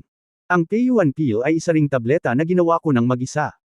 Ang pagkuha nito ay maaaring mapabuti ang panloob na lakas ng mga sinaunang mandirigma. Sa katunayan, malamang nahulaan mo ang ilan sa aking sitwasyon. Ang sekta ng aking Panginoon ay mas matandang pamana kaysa sa mga sinaunang mandirigma. Tinatawag namin itong cultivators. Tumingin si Yang Yiu kay Zhao Nan at dahan-daang nagsalita, sinasabi sa kanya ang lahat ng masasabi niya sa kanya. Pagkatapos niyang magsalita, tumingin siya kay Zhao Nan at sinabing, ganun talaga. Mula ngayon, magiging asawa ko na kayo at miyembro ng Yunmen. Nakasaad sa mga tuntunin ng pamilya ng iyong pamilya Zhao na ang martial arts ay ipinapasa sa mga lalaki ngunit hindi sa mga babae, at sa mga kamag-anak ngunit hindi sa mga tagalabas. Ngayon, hanggat payag ka, ituturo ko sa iyo ang paraan ng paglilinang ng Yunmen. Siyempre, ang pagpasok sa landas na ito ay lubhang mapanganib. Payag ka ba? Napakurap si Zhao Nan, na may kinang at sinseridad na kumikislap sa kanyang mga mata. Tumingin siya kay Yang Yiu at sinabi, kahit na walang Mr. Wang nagaganap bilang matchmaker ngayon, hindi ako magpapakasal sa iba maliban sa iyo sa buhay na ito. Mula ngayon, handa akong tumayo sa tabi mo sa hirap at ginhawa. Kung may mga tinak sa hinaharap, susundan kita. Kung may bangin, hindi ako sisimangot. Mananatili ako sa tabi mo at hinding-hindi kita iiwan. Nanginginig si Yang Yiu sa loob. Alam niya na ang bawat salitang sinabi ni Zhao Nan ay nagmula sa puso. Naramdaman niya ito ng malinaw. Tumingin sa kanya, sinabi ni Yang Yiu, mula nang iligtas mo ako, talagang nagugat ka na sa isip ko. Ngayon, nangangako rin ako sa iyo. Magbago man ang mga taon sa hinaharap, palaging may lugar para sa iyo sa puso ko. Matapos magtapat ng kanilang pagmamahal sa isa't isa, ngumiti ang dalawa sa isa't isa. Sa katunayan, naiintindihan nila ang iniisip ng isa't isa. Tumingin si Yang Yian kay Zhao Nan at nagsimulang maghubad ng kanyang damit. Dahil dito, namula si Zhao Nan at nahihiyang sinabi, hindi. Hindi, magagawa ko lang ito pagkatapos nating ikasal. Saglit na natigilan si Yang Yian nang marinig niya ang kanyang mga salita, pagkatapos ay nag-react at tumawa ng malakas. Pagkatapos tumawa, sa tingin mo mali, haha, naghubad ako ng damit para bigyan ka ng regalo. Hinubad ni Yang Yian ang purple gold na silk na damit sa kanyang katawan at inihanda itong ibigay kay Zhao Nan. Ito ang mababang uri ng espiritual na damit na kayamanan na nakuha niya mula kay Si Kung Yuan. Maaari nitong mapaglabanan ang pag-atake ng mahusay na pagiging perpekto ng Chi Refining Stage. Pagbibigay nito kay Zhao Nan ngayon ay protektahan siya. Ang damit na ito ay tinatawag na purple gold silk clothes. Isuot ito malapit sa iyong katawan. Mapoprotektahan ka nito. Gamit ang damit na ito, makakayanan mo ang pag-atake ng dark force na sinaunang martial artist tulad ng iyong lolo. Habang nagsasalita siya, pinalitan niya ang purple gold na silk na damit sa laki na akma sa katawan ni Zhao Nan at ibinigay ito sa kanya. Si Zhao Nan ay hindi pa nakakapag-cultivate, at hindi niya mapino ang purple gold na silk na damit. Mapapalitan lang niya ang laki ng kanyang katawan sa kanya. Magagawa ito ni Yang Yian, ngunit mayroon din itong mga pakinabang. Kung nasa panganib si Zhao Nan sa hinaharap, mararamdaman niya ito kaagad. Kung hindi niya ito mapino, maaaring lumala ng kaunti ang kanyang kapangyarihan sa pagtatanggol, ngunit hindi ito masyadong malaki. Matapos marinig ang mga salita ni Yang Yian, napagtanto ni Zhao Nan na siya ay nagkamali. Akala niya ay gagawin niya iyon, at namula ang mukha niya. She pouted Yang Yian at kinuha ang mga damit. Pagkatapos nito, ibinaling ni Yang Yian ang kanyang mga mata at sinabi sa kanya, umupo ka sa kama. Muling nanlaki ang mga mata ni Zhao Nan. Haha, ang ibig kong sabihin ay umupo ka sa kama, at ituturo ko sa iyo ang pamamaraan ng paglilinang. Tingnan mo, akala mo mali ka na naman. Paano mo ito magagawa? Yang Yian, matatalo kita hanggang mamatay, si Zhao Nan ay tinukso ni Yang Yian 2 beses na sunod-sunod, at ang kanyang mukha ay kasing pula ng mansanas. Gamulong-gulong ang dalawa sa kama habang naglalaro. Ying! Si Zhao Nan, na nakahilata, ay hindi napigil ang mapaungol nang hawakan siya ni Yang. Sa pagtingin sa kanyang pula at magandang mukha, nilunok ni Yang Yiu ang kanyang laway at hindi napigil ang halikan siya. Pagkalipas ng ilang minuto, si Zhao Nan, na nakasuot ng magaspang na damit, ay itinulak si Yang Yiu palayo at sinabi sa isang mapanuksong paraan, tumigil ka. Hindi ngayon. Hehe, gawin natin ito sa ibang araw, walang kahihiyang ngumiti si Yang Yiu at binitawan siya. Kung tutuusin, hindi niya ito gustong pilitin at iginagalang siya sa bagay na ito. Okay, tuturuan kita ng cultivation method. Umupo ka na ang iyong 5 elemento ay nakaharap sa itaas, huminga muna ng malalim, ay relax ang iyong isip, at alalahanin ang bawat susunod kong sasabihin. Yung pill na binigay ko sa iyo last time ay pampalakas ng katawan mo. Ngayon ay tila hinog na ang mga kondisyon. Paprotektahan kita ngayon. Naniniwala akong walang problema. Binuksan ni Zhao Nan ang kanyang mga mata sa madaling araw ng susunod na araw at pagkatapos ay sumigaw. Ang sigaw na ito ay gumising kay Yang Yian na nagmumuni-muni sa malapit. Anong mali? Siya. Nagmamadaling lumapit sa kanya at kinakabahang tinanong siya. Matapos siyang tulungang magising kagabi, nalaman ni Yang Yian na si Zhao Nan ay talagang pumasok sa isang estado ng pagmumuni-muni. Alam niyang hindi niya ito may istorbo, kaya hiniling niya sa kanya na iikot ang chi sa kanyang katawan ng may kumpiyansa. Hindi niya ito nakita buong gabi at naisip na may nangyari sa kanyang paglilinang. Bakit ang bango ko? Sabi ni Zhao Nan, tinakpan ang kanyang ilong. Ito ang mga dumi at lason sa katawan na natemper pagkatapos ng cultivation. Ito ay isang magandang bagay. Maligo ka na at magiging maayos din ito. Nang matapos siyang magsalita, tumingin si Yang Yian kay Zhao Nan at bahagyang napabulalas. Inilagay niya ang isang kamay sa kanyang palso at tiningnan ang sirkulasyon ng tunay na qi. Agad siyang tuwang-tuwa. Hindi niya inaasahan na pagkatapos ng isang gabi ng cultivation, naabot na ni Zhao Nan ang unang antas ng qi refining stage pagkatapos pumasok sa state of meditation. Napakasarap na maramdaman ang qi sa katawan sa simula ng paglilinang. Sa hindi inaasahan, siya ay direktang tumalon sa yugto ng qi refining at naabot ang unang antas ng qi refining stage, na mas mahusay pa kaysa sa kanyang orihinal na cultivation. Nang makita ito, nagulat si Yang Yian, "Asawa, ikaw ay isang henyo sa paglilinang. Naabot mo na ang unang antas ng qi refining stage sa isang gabi." Puno rin ng saya ang mukha ni Zhao Nan. Sinong babae ang hindi gustong purihin ng lalaki? Namula siya at tumayo at sinabing, "Maligo ka muna." Habang pinapanood si Zhao Nan na umalis, sinuri ni Yang Yian ang mga talaan tungkol sa mga espiritual na ugat sa kanyang isipan at nalaman na si Zhao Nan ay talagang iisang kultibasyon na espiritual na ugat na naitala sa mundo ng paglilinang. Ang mga espiritual na ugat ay nahahati sa 5 karaniwang espiritual na ugat: ginto, kahoy, tubig, apoy at lupa. Kung mas iisa ang espiritual na ugat, magiging mas mabilis ang bilis ng paglilinang. Si Zhao Nan ay kabilang sa purong kahoy na espiritual na ugat, nang walang anumang iba pang espiritual na katangian ng ugat. Ang ganitong uri ng espiritual na talento sa ugat ay ilang beses na mas mabilis kaysa sa mga ordinaryong tao sa paglilinang. Sa ilalim ng normal na mga kalagayan, karamihan sa mga tao ay may maraming espiritual na ugat na konstitusyon, tulad ni Yang Yian mismo, na mayroong lahat ng 5 elemento. Ang ganitong uri ng espiritual na ugat ay isang makapangyarihang espiritual na ugat sa mundo ng paglilinang, at ito rin ang pinakawalang silbi na basurang espiritual na ugat. Dahil siya ay nasa 5 elemento, siya ay sumisipsip ng 5 beses sa panahon ng espiritual na enerhiya ng mga ordinaryong tao. Halimbawa, ang nag-iisang espiritual na ugat ni Zhao Nan ay maaaring makalusot sa paglilinang hanggat ito ay sumisipsip ng isang uri ng espiritual na enerhiya hanggang sa pagiging perpekto. Ang 5 elementong espiritual na ugat ni Yang Yian ay kailangang sumipsip ng 5 uri ng pagiging perpekto para makalusot, na 5 beses na mas mabagal kaysa sa iba. Siyempre, ang 5 beses ay isang mababaw na pahayag. Sa katunayan, ito ay higit sa 5 beses na mas mabagal. Kaya kung mas simple at dalisay ang espiritual na ugat, mas magiging mabilis ang paglilinang.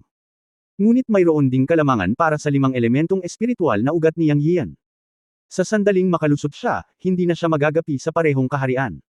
Gayunpaman, ang saligan ay dapat siyang makalusot. Kaya ang 5 elementong espiritual na ugat ay ang pinakamakapangyarihang espiritual na ugat at ang pinakawalang silbi na espiritual na ugat.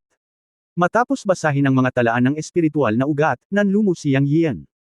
Alam niya na kailangan niyang magbayad ng maraming beses na mas maraming pagsisikap kaysa sa iba upang masira ang isang kaharian sa hinaharap upang makuha ang espiritual na enerhiya ng langit at lupa. Ngunit walang paraan. Ang espiritual na ugat na talento ay likas, at walang sinuman ang makakapagpabago nito. Ang tanging bagay na maaari niyang gawin ay magbayad ng ilang beses, o kahit na 12-dosenang beses na mas maraming pagsisikap kaysa sa mga ordinaryong tao. Ngunit magsalita tungkol dito, hanggat ang kanyang 5 elementong katangiang espiritual na ugat ay maaaring makalusot, ang espiritual na enerhiya ay magiging pinakamakapangyarihan sa parehong kaharian, at maaari pa siyang lumaban sa mga antas. Kabanata 215 Sinaunang Mandirigma Tyrant. Kailangan kong manatili sa pamilya Zhao ng ilang araw, at naging manugang na ako ng pamilya Zhao. Ang mga regalo ay kailangang-kailangan. Ang iba ay maaaring hindi magbigay ng mga regalo, ngunit ang biyenan na si Zhao Yuanxian ay may mukha na puno ng hinanakit. Sinadya o hindi niya sinasadyang binanggit ang Peiyuan pills kahapon kay Yang Yiu. Ngunit isang furnace lang ng Peiyuan pills ang napino ni Yang Yiu sa kabuuan. Kasama ang 4 na table task na binigay niya kahapon, wala na siya sa kanya. Upang mapawi ang sama ng loob ng kanyang biyenan na si Zhao Yuanxian, naghahanda si Yang Yiu na pinuhin ang pangalawang furnace ng Peiyuan pills. Nangyari na ang Daoist Fang ay pumunta kay Yang Yiu kinabukasan. Ngayon ang matandang Daoist na ito ay itinuring si Yang Yiu bilang isang Diyos, at ang kanyang paggalang ay nagdulot kay Yang Yiu na magkaroon ng goosebump sa buong katawan. Naiintindihan din niya na talagang pinabayaan niya ang matandang Daoist dahil sabik siyang matutong gumawa ng mga table tasks. Nang makitang naglalakad si Yang Yian sa bulwagan ng pamilya Zhao, sina Fang Daochang at Zhao Changsheng ay umiinom ng tsaa at nag-uusap. Mabilis niyang itinabi ang kanyang tasa at tumayo na parang estudyante sa elementarya at sinabing, "Hello, sir. Matanda Fang, huwag kang maging magalang sa hinaharap. Pamilya tayong lahat. Wala akong pakialam sa napakaraming kaugalian at etiquette." Tumingin si Yang Yian kay Fang Daochang at nakaramdam ng kawalan. Sa totoo lang simpleng tao lang ako at hindi ako sanay sa napakaraming relasyon. "Sir, hindi maaalis ang etiquette. Si Fang Daochang ay napakaluma at magalang na sumagot. Okay, ikaw ang bahala. By the way, may lugar ka bang pagawaan ng elixir sa Bayon Temple? Nais ni Yang Yian na gumawa ng mga elixir, kaya natural na kailangan niyang maghanap ng isang liblib na lugar. Hindi niya kayang ilabas ang Supreme Alchemy Furnace at elixir sa manipis na hangin, tama ba? Kaya ang pagtatanong kay Fang Daochang ay para lang maging mata at tainga, at gumawa ng elixir. Siyempre, kailangan din niyang turuan si Fang Daochang ng ilang alchemy inheritance. Nang marinig ang tanong ni Yang Yian, tuwang-tuwa ang Daoist Fang at mabilis na sinabi, oo, handa na ang lahat, mangyaring lumipat. Pagkatapos, sinundan ni Yang Yian ang Daoist Fang sa Bayon Temple sa inggit ni Zhao Changsheng. Gusto siyang sundan ni Zhao Changsheng, ngunit hindi niya nakitang nagsalita si Yang Yian, kaya't nakikita niya lamang silang umalis ng may panghihinayang. Pagkarating sa Bayon Temple, dinala ng Daoist Fang si Yang Yian sa alchemy room. Pagkapasok, nalaman ni Yang Yian na ang alchemy room ng Daoist Fang ay talagang disente. Ito ay isang malaking espasyo na 150 hanggang 60 metro kwadrado, na puno ng mga hanay ng mga panggamot na materyales. Sa kabilang panig, mayroong higit sa 1 metrong taas na alchemy furnace, ngunit ito ay isang ordinaryong bagay. Pagkatapos tumingin sa paligid, namangha rin si Yang Yian.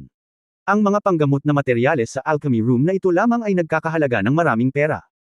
Pagkaupo ng dalawa, sinabi ni Yang Yiu sa kanya, Kuya Fang, may sasabihin ako sa iyo ngayon. Ang mga sinaunang mandirigma ay hindi makakagawa ng mga tunay na elixir, kaya kung gusto mong maging alchemist, kailangan mong magsanay ng martial arts. Ituturo ko sa iyo ang pinakamataas na martial arts ng Yunmen. Ayon sa iyong panloob na lakas, hindi dapat maging mahirap na baguhin ang panloob na lakas sa totoong chi. Ang martial arts na ginagawa namin sa Yunmen ay iba sa martial arts na naiintindihan mo, pero cultivation. Tinatawag tayong mga magsasaka. Ang enerhiya sa katawan ay hindi tinatawag na panloob na lakas, ngunit tunay na chi o tunay na kakanyahan. Ang tunay na kakanyahan lamang ang makakapagdulot ng tunay na kakanyahan ng apoy. Ang tunay na essence fire ay theoretically kayang sumunog sa sinumang mortal sa mundo, at ang tunay na essence fire lang ang makakagawa ng tunay na elixir. Habang nagsasalita siya, itinaas ni Yang Yiu ang kanyang palad at isang malafis na dilaw na apoy ang lumitaw sa kanyang palad. Pagkatapos, nang nanlaki ang mga mata ni Daoist Fang, nataman niya ang apoy sa bluestone floor, at sa isang iglap, ang bluestone na sahig, na isang daliri ang kapal, ay natunaw ng apoy. Itinaas ni Yang Yiu ang kanyang kamay upang patayin ang apoy, at sinabing may ubo at ngiti, ito ang true essence fire, ang apoy ng mga magsasaka. Tanging ang ganitong uri ng apoy ang makakagawa ng mga tunay na elixir. Sa katunayan, ang Peiyuan Pil na pinino ko ay ang pinakamababang antas lamang na elixir na minana mula sa aking master. Ang tunay na elixir ay isang elixir sa mata ng mga ordinaryong tao. Ang aming sekta ay mayroon din ito. Siyempre, ang paunang kinakailangan ay kailangan mong magkaroon ng elixir formula at ang elixir. Pagkatapos nito, kailangan mo ring malaman kung paano pinuhin ang elixir para makagawa ng tunay na high-level na elixir. Hindi pa nagsasalita si Yang Yiu. Lumuhad muli ang Daoist Fang, nanginginig sa pananabik. Nanginginig niyang sinabi kay Yang Yiu, alam kong hindi ka mortal, ngunit isang diwata sa lupa. Ako ay isang inabandunang sanggol sa aking mga unang taon at inampon ng aking Panginoon. Naging tawista akong pari mula pa noong bata pa ako, at nang maglaon ay nanirahan ako sa Bayon Temple. Noong nabubuhay pa ang aking amo, sinabi niya na sa sinaunang kasaysayan at sibilisasyon ng aking Jiusho, mayroon talagang mga immortal. Naniwala ako ng walang pag-aalinlangan. Hindi ko inaasahan na makakatagpo ako ng isang tunay na walang kamatayang tulad mo. Isa itong malaking karangalan para sa akin. Nakikiusap ako na turuan mo ako ng walang kamatayang pamamaraan. Isinusumpa kong paglilingkuran ka sa buong buhay ko, magiging tapat sa Yunmen at sa iyo, at tatamaan ang kulog kung lalabag ako sa aking panunumpa. Nakikiusap ako na bigyan mo ako ng paraan.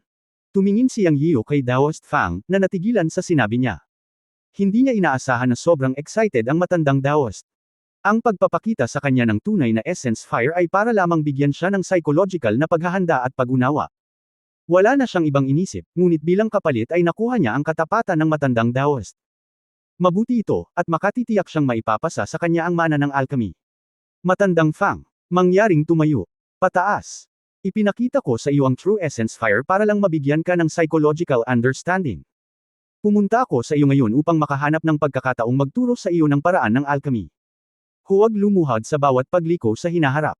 Oo, susundin ko ang iyong mga turo. Paano ito maituturing na pagtuturo? Kalimutan mo na. Kayo na ang bahala sa hinaharap. Hanapin ang panulat at tinta. Magsusulat ako ng ilang karanasan sa alchemy at mga recipe para sa iyo. Salamat sir. Sumang-ayon si Daoist Fang at mabilis na hinanap ang panulat at tinta. Ito ay kaligrapya pa rin. Ilang araw nang nag-practice ng calligraphy si Yang Yiu sa paaralan noon, at nababasa pa rin ang kanyang sulat kamay. Kinuha niya ang panulat at tinta at nagsimulang magsulat. Pagkatapos, sa pag-iisip tungkol dito, isinulat niya ang 3 recipe ng Tempering Pill, ang Dragon Essence Pill at ang Youth Pill, at pagkatapos ay hinanap at inayos ang ilang mga saloobin tungkol sa alchemy sa kanyang isipan. Umabot ng halos kalahating oras bago at pagkatapos, at ibinigay niya ito kay Daoist Fang at sinabing, narito ang 3 recipe ng tableta at ang pangunahing karanasan ng alchemy. Naitala ko ang ilan sa mga detalye sa kanila. Dapat mong pag-aralan itong mabuti. Hindi ito mahirap. Tungkol sa pamamaraan ng pagsasanay ng aming sekta, yung Tian Shanjing, at Luo Ju, inilagay ko sila sa mga kamay ng magkapatid na Lu sa sinaunang kabisera. Siya ay isang mahusay na guro. Maaari kang pumunta sa sinaunang kabisera at hanapin ang magkapatid na Lu. Tuturuan ka niya. Siya ang tagapag-alaga ng aking Yunmen. Kapag pumunta ka doon, maaari kang magtanong sa kanya ng maraming mga katanungan tungkol sa pagsasanay. Walang oras si Yang Yiu na samahan ang matanda na turuan siyang magsanay, kaya itinulak na lang niya ang lahat sa magkapatid na Lu Zuoxi. Natural na sumang-ayon dito ang Daoist Fang, hanggat maaari siyang gumawa ng elixir, siya gagawin ang kahit ano. Gamit ang elixir formula at elixir making experience na isinulat ni Yang Yiu sa kanyang kamay, ang Daoist Fang ay tuwang-tuwa. Pagkatapos ay hiniling siya ni Yang Yiu na umalis at maghanda sa paggawa ng elixir sa lihim na silid.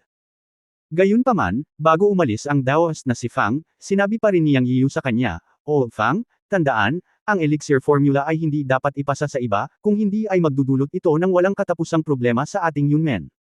Tinatawag ka pa ring isang sinaunang mandirigma sa labas ng mundo.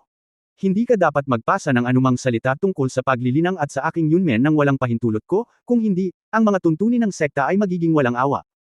Bagamat sinabi niya, wala talagang panuntunan ng sekta. Ito ay isang paalala lamang sa Daoist Fang, ngunit ito rin ang punto. Ang lahat ng tungkol sa mga magsasaka ay hindi lumitaw sa kasalukuyang lupa. Alam lang ng lahat ang tungkol sa mga sinaunang mandirigma. Kung ang mga gawain ng mga magsasaka ay nalantad, kung anong uri ng mga kahihinatnan ang magaganap, walang makapaghuhula. Ang mga kinakailangang paalala ay kinakailangan. Nang marinig ni Master Fang na magsalita si Yang Yian, nanginginig siya at same time na sinabi, "Pakitiyak, sir, babantayan ko ang mga recipe na ito ng aking buhay." Mabuti pang bumaba ka na. Nakita ni Yang Yian na hindi niya makausap ng maayos ang matandang ito. Kung kakausapin niya ito ng kaunti, tatanggapin niya ito bilang isang utos ng imperial. Pagkaalis ni Master Fang, nilock ni Yang Yian ang pinto ng secret room, tinawag ang Supreme Alchemy Furnace, at sinimulang pinuhin ang elixir. Pagsapit ng dilim, lumabas si Yang Yian sa sekretong silid. Pino niya ang isang furnace ng Peiyuan Dan, na mayroong 12 tabletas, at isa pang furnace ng Quenching Dan, na binalak niyang ibigay sa iba. Matapos umalis sa Beiyan Temple at bumalik sa pamilya Zhao, binigyan niya ang ama at anak ni Zhao Wulengwo at ang kanyang biyenan na si Warren ng isang Peiyuan Dan at isang Quenching Dan, na sa wakas ay inalis ang sama ng loob. Kinabukasan, na pangatlong araw na sa pamilya Zhao, dumating si Wang Zongren para sunduin si Yang Yian sa pamilya Wang para ihanda ang pagpapagamot sa matandang lalaki ng pamilya Wang. Sa araw na ito, umalis din si Zhao Nan sa bahay at bumalik sa sinaunang kabisera. Ayon sa kanya, ang 1 bilyong yuan na tubo na napagkasunduan ng kanyang pamilya ay hindi pa tapos, at dapat itong makumplito. Sa una, ang verbal engagement sa pamilya Ye ay nakansela, kaya hindi na kailangang tuparin ang kasunduan sa kanyang pamilya. Gayunpaman, si Zhao Nan ay napakalakas ng loob at gagawin ang kanyang sinabi. Sinabi ni Yang Yiu na lalabas siya para mamasyal pagkatapos niyang matupad ang kasunduan sa kanyang pamilya. Halimbawa, pupunta siya sa isang malayong bulubunduking lugar upang maging isang voluntaryong guro gaya ng sinabi niya noon. Hindi siya pinigilan ni Yang Yiu, ngunit lihim na binigyan si Zhao Wuling ng dagdag na Peiyuan Pill at hiniling sa kanya na sundan si Zhao Nan upang protektahan ang kanyang kaligtasan. Tuwang-tuwa si Zhao Wuling tungkol dito. Sa kanyang mga mata, si Yang Yiu ay isa ng mayaman na sinaunang mandirigma at tiyak nakakapit siya sa kanya. Chapter 216 Natatawagan kitang Miracle Doctor kapag nakita kita mamaya. Mas maraming tao ang pumupunta sa pamilya Wang ngayon kaysa karaniwan. Sinabi ni Wang Zongren kay Yang Yiu na sa mga taong darating ngayon, mayroong mga tao mula sa mataas na antas at medikal na paaralan. Tumango si Yang Yiu para ipakita na naiintindihan niya. Ang matandang lalaki ng pamilya Wang ay ang haligi ng koponan, kaya natural na siya ay makakatanggap ng higit na atensyon. Nang pumasok si Yang Yiyo, nakatanggap siya ng maraming atensyon mula sa maraming mga mata, ang iba ay nagtataka at ang iba ay nagtatanong. Siyempre, kasama si Wang Xuanji, walang nagsalita, at walang nang-ahas na magsalita ng walang kaparirikon. Hindi mo ba nakita ang sigasig ng matandang immortal matapos makitang pumapasok si Yang Yiyo? Pumunta siya sa pinto upang batiin siya ng personal, at sa kanyang pakikipag-usap, siya ay ganap na kapantay ni Yang Yiyo, at kahit na medyo magalang. Ito ang pagbabago sa mga mata ng mga taong naruroon ngayon, at sila ay labis na interesado kay Yang Yiyo. Ano? Walang nakakaalam na ang pagkabigla sa puso ni Wang Xuanji matapos inumin ang Peiyuan pill ni Yang Yiyo. Pagkatapos, pagbalik mula sa pamilya Zhao ng gabing iyon, kinuha ni Wang Xuanji ang Peiyuan pill, at bilang resulta, ang Peiyuan pill ay lumuwag sa bottleneck ng kanyang panloob na lakas na hindi natitinag sa loob ng maraming taon. Si Wang Xuanji ay naghahanap ng isang pambihirang tagumpay mula pa 10 taon na ang nakararaan. Halos lahat ng sikat na kabundukan at ilog ay nalakbay niya, at dumanas ng hirap ngunit walang pag-unlad. Naabot na niya ang ika-9 na antas ng Dark Power. Ang susunod na hakbang ay ang maalamat na Xiantian Mythology, na isang martial arts realm na halos wala pang nakarating sa modernong panahon. Sa kasamaang palad, ang kakulangan ng pag-unlad sa nakalipas na 10 taon ay naging dahilan upang sumuko si Wang Xuanji sa pambihirang tagumpay. Malinaw na malinaw sa kanya na ang mga pag-andar ng kanyang buong katawan ay bumababa at tumatanda nitong mga nakaraang taon. Kaya't siya mismo ang sumuko sa paghahangad ng martial arts, sa pag-aakalang ang Xiantian Mythology ay isang alamat lamang, at marahil ay wala talagang makakamit nito. Siya ay naghihintay lamang na bumalik sa Lowe's isang araw. Sa hindi inaasahang pagkakataon, ang Peiyuan pill ni Yang Yiyo ay nagbigay sa kanya ng malaking pag-asa. Matapos itong inumin, ang pagtanda ng sigla sa kanyang katawan ay nabawi sa magdamag, at ang panloob na lakas na hindi natitinag sa halos 10 taon ay tumaas din ng bahagya. Ito ay isang maliit na pagtaas lamang sa panloob na lakas na nagbigay daan kay Wang Xuanji na magbukas ng isang bagong pinto, o maramdaman ito. Bagamat malabo lang ang pakiramdam, sigurado si Wang Xuanji na sa likod ng pintong iyon ay ang maalamat na pintuan ng Xiantian Mythology.